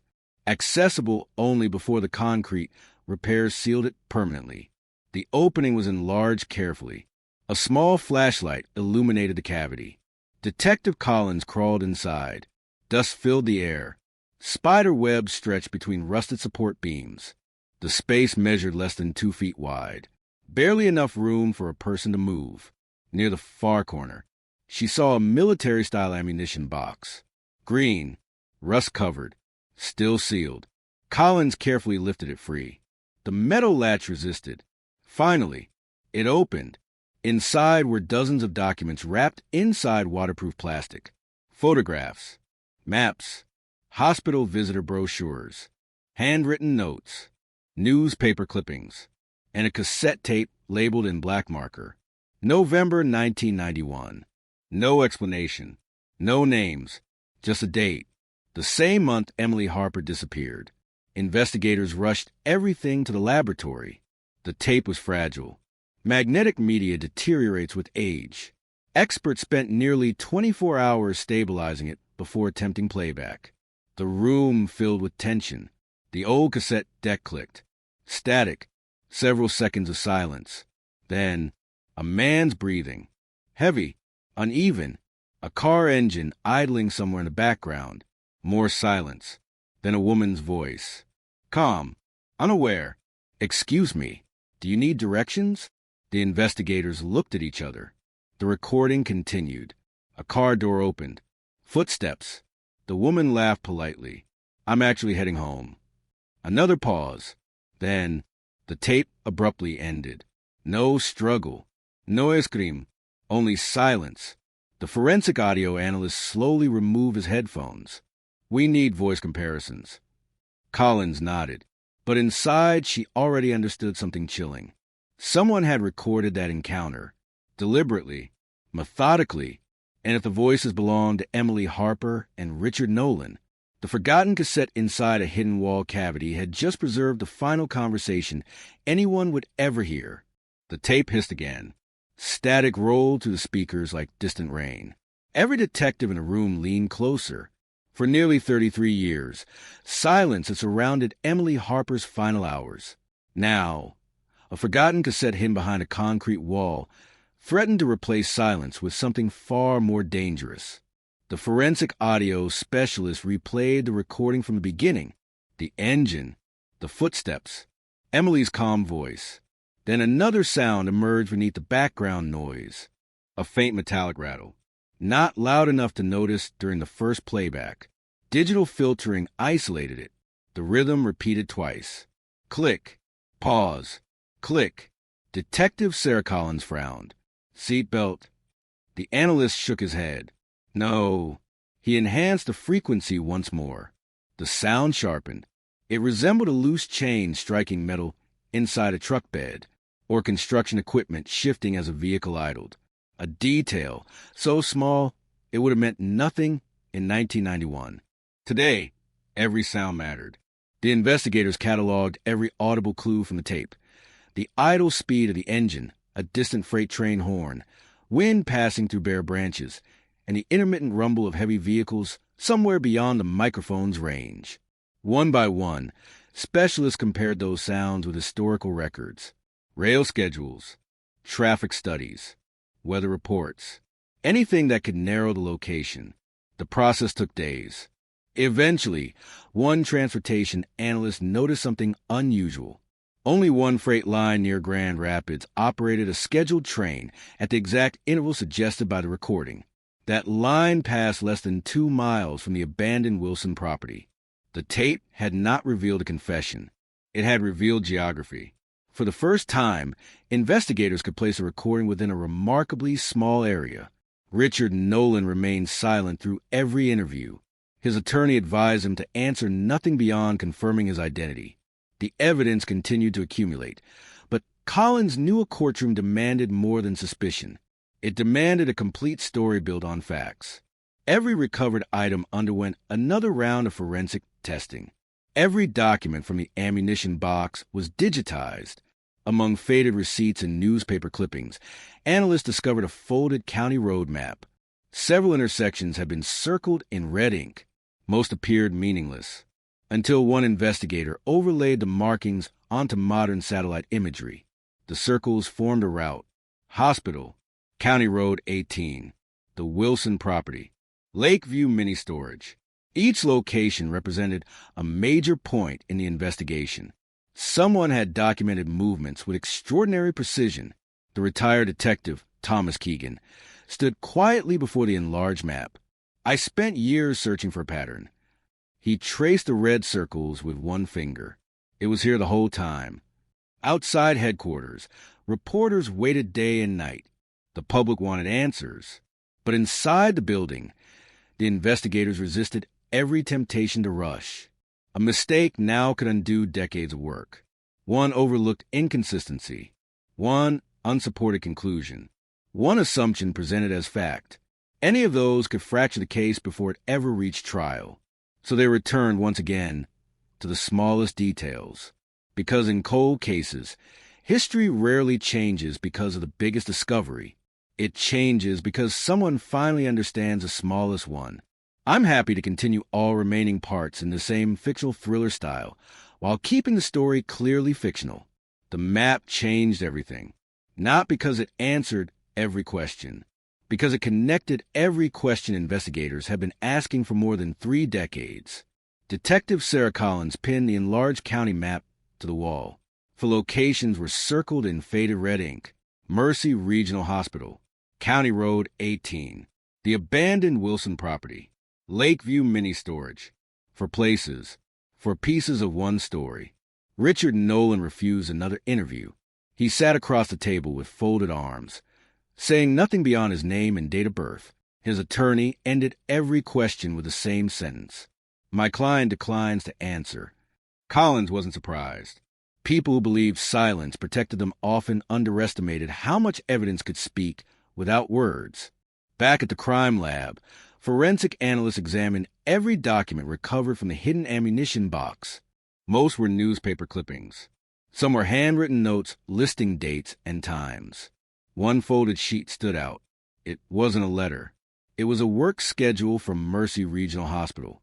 Several names had been highlighted. Only one appeared on every page: Emily Harper. Her shifts, her lunch breaks, her days off. Someone had spent weeks tracking her routine.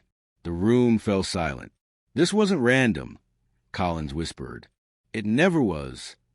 Detectives revisited former hospital employees one final time. Most remembered nothing new.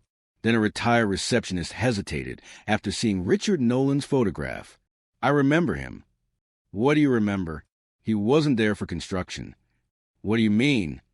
"He finished work, but sometimes he'd stay." "Stay where?" "The parking lot." "For how long?" "I don't know.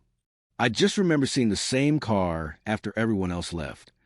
The statement wasn't enough on its own, but it fit perfectly with everything else investigators had uncovered. That evening, Thomas Keegan returned to Emily's old neighborhood alone. The houses looked different now. New paint, new fences. Children who had never heard Emily's name rode bicycles down the same street where volunteers once searched through the snow. Keegan stopped beneath the old maple tree across from Emily's house. He looked toward the driveway. "I missed it," he said quietly. 32 years earlier, he had stood in the exact same place.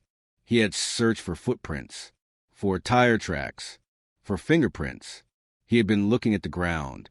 The next morning brought another breakthrough.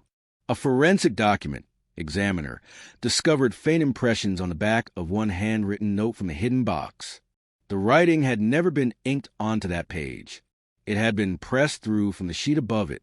Special lighting slowly revealed the hidden words: "Friday, she always leaves alone." Nobody in the room spoke. The sentence was short, cold, methodical. It transformed the investigation. Emily had not been chosen in a moment. She had been observed, studied, followed. The prosecutor looked at Collins. "We're ready." She nodded slowly. "So am I?" Outside the courthouse, reporters crowded behind barricades as police vehicles arrived one after another. For the first time since November 1991, Richard Nolan was led to the front entrance in handcuffs. No expression crossed his face. No anger. No fear. Just silence. But inside the evidence room, silence no longer belonged to him. For 32 years, it had hidden the truth. Now, piece by piece, the truth was speaking for itself. The courtroom was silent as the evidence boxes were carried inside. Detective Sarah Collins knew every exhibit would be challenged. Every photograph, every laboratory report, every witness statement. 32 years had blurred memories, but it had not erased the determination of the people who had refused to let the case disappear. Richard Nolan sat motionless, watching each box placed before the jury. Outside, snow drifted across the courthouse steps, eerily similar to the weather on the night Emily Harper vanished. Former Detective Thomas Keegan remained in the back row.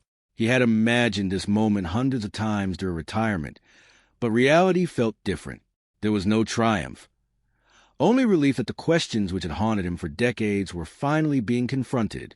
The prosecution carefully reconstructed the timeline using witness testimony and preserved evidence. One by one, the pieces fit together, not because of a single dramatic revelation, but because years of patient work had transformed scattered fragments into a coherent picture. Then came an unexpected development. A retired utility worker contacted investigators after seeing the trial on television. He carried an old maintenance notebook from the early 1990s. Inside was a brief entry describing a service call near the abandoned Wilson property on the morning after Emily disappeared.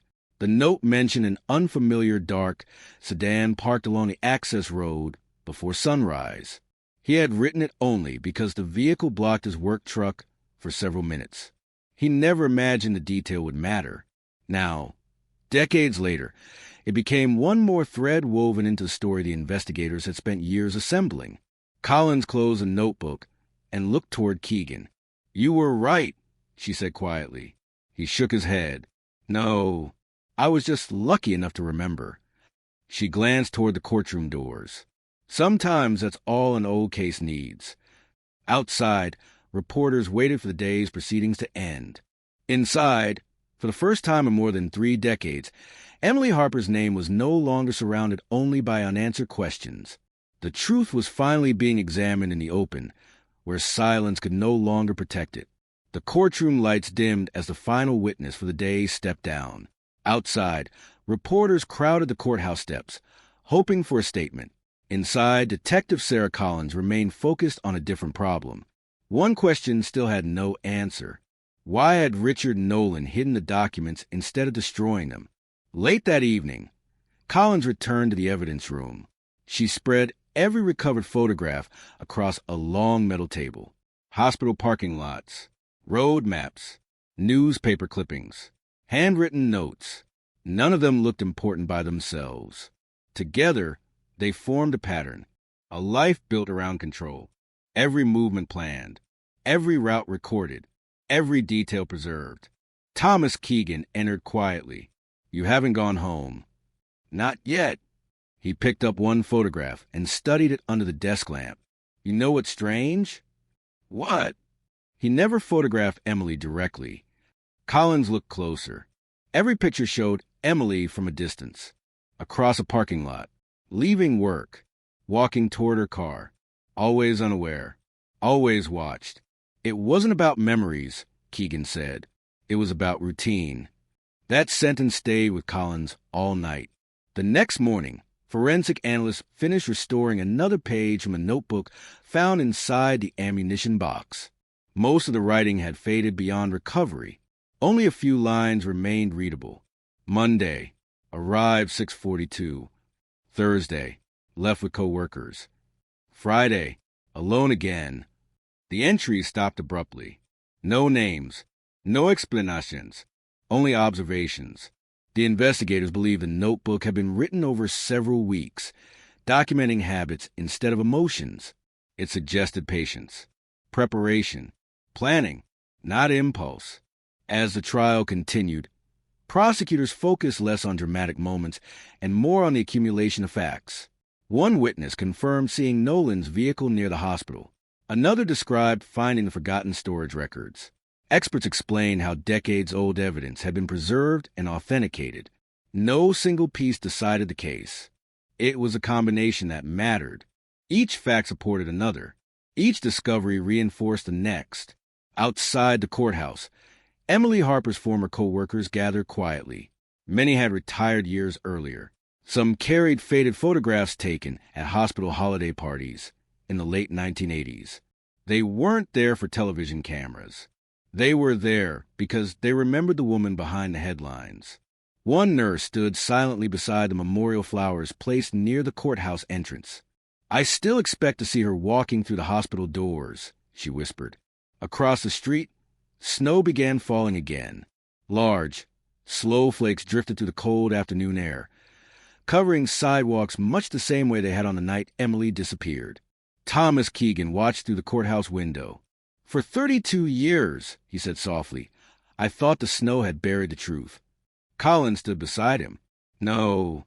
She kept watching the falling snow. It only kept it waiting until someone knew where to look. The investigation had begun with a forgotten photograph inside an old evidence box. Now, after decades of silence, every overlooked detail had found its place in the story. And for the first time since the winter of 1991, the truth no longer belonged to the darkness. It belonged to the people who had refused to stop searching. The courthouse emptied long after sunset. Television vans pulled away one by one, their satellite dishes folding against the dark Michigan sky. The crowds disappeared. The cameras stopped rolling. Silence settled over the stone building once again. Inside the evidence room, Detective Sarah Collins remained alone. Every photograph recovered from Richard Nolan's hidden cache covered the table. Every note, every map, every faded receipt. 32 years of fragments. She stared at one image longer than the others. It showed the employee parking lot outside Mercy Regional Hospital. Nothing unusual. Cars, street lights, snow beginning to fall. Then she noticed something she had overlooked before. A clock mounted above the emergency entrance. The hands pointed to 6:41 p.m. Emily had clocked out at 6:39 p.m. 2 minutes. The photograph had been taken only 2 minutes after Emily finished work. Someone had already been waiting, not following her by chance. Waiting. The discovery reshaped the timeline. Investigators reconstructed every minute of that November evening. Emily left the hospital. She crossed the parking lot. She entered her blue Ford Taurus. The unidentified vehicle remained parked several rows away, engine running, lights off, watching. When Emily pulled onto the main road, the second vehicle followed.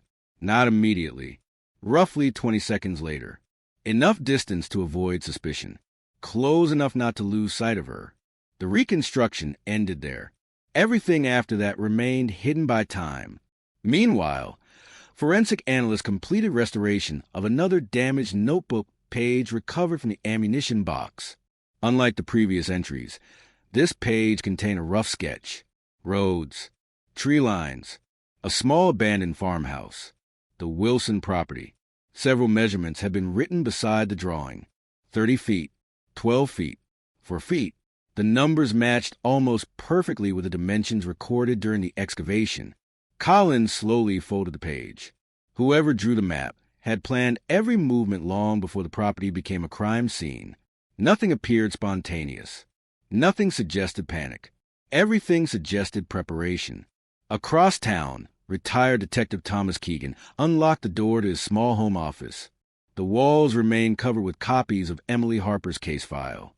Photographs yellowed with age. Handwritten notes.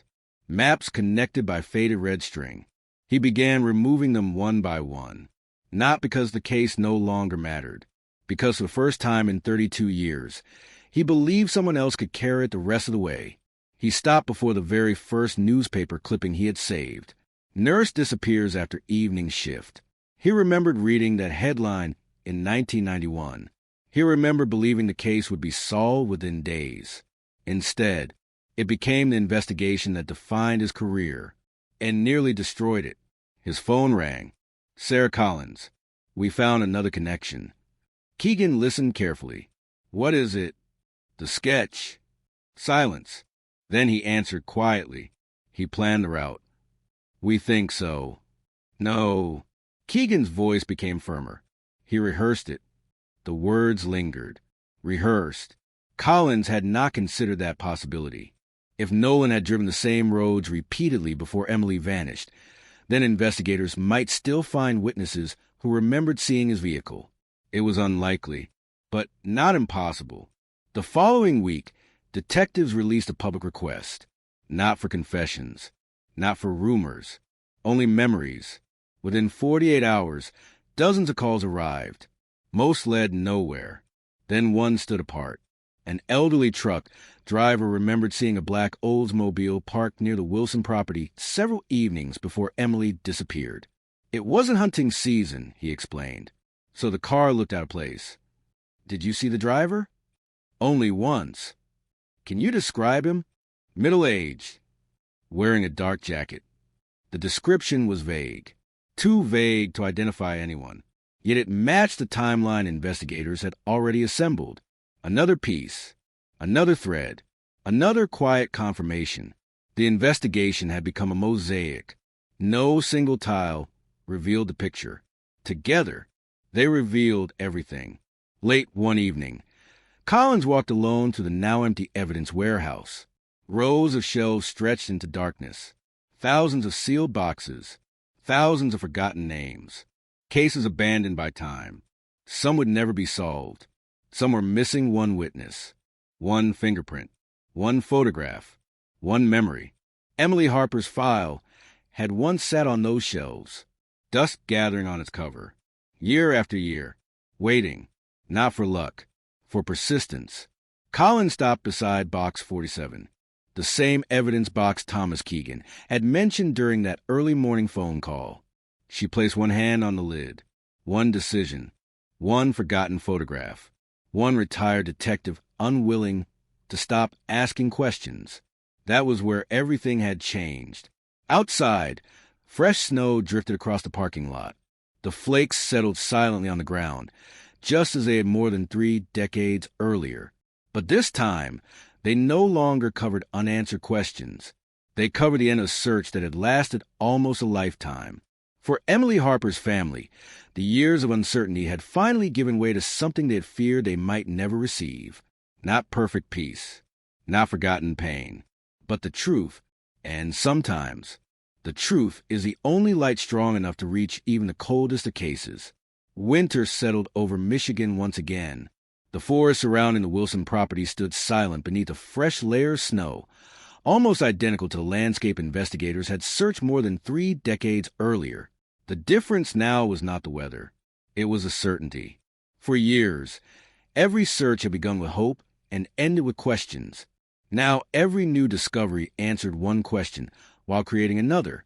Detective Sarah Collins knew the investigation had entered its final stage. Every witness had been interviewed. Every recovered document had been cataloged. Every forensic report had been reviewed repeatedly by independent experts. There would be no dramatic miracle waiting around the next corner.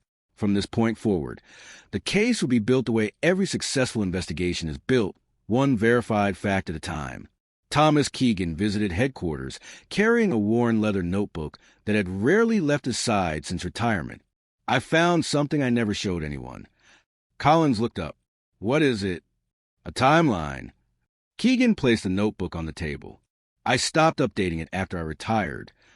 The pages contained thousands of handwritten entries, dates, weather conditions, interview notes, personal observations, tiny details collected over 32 years. Collins slowly turned each page. Near the end of the notebook, she found a sentence underlined 3 times. People don't remember what they saw. They remember what finally becomes important. She looked at Keegan. You wrote this? He nodded. It took me 30 years to understand it. Outside the conference room, investigators reconstructed the final known movements of Emily Harper using maps pinned across an entire wall. Colored strings connected locations hour by hour. Hospital, parking lot, county road, Wilson property, storage facility.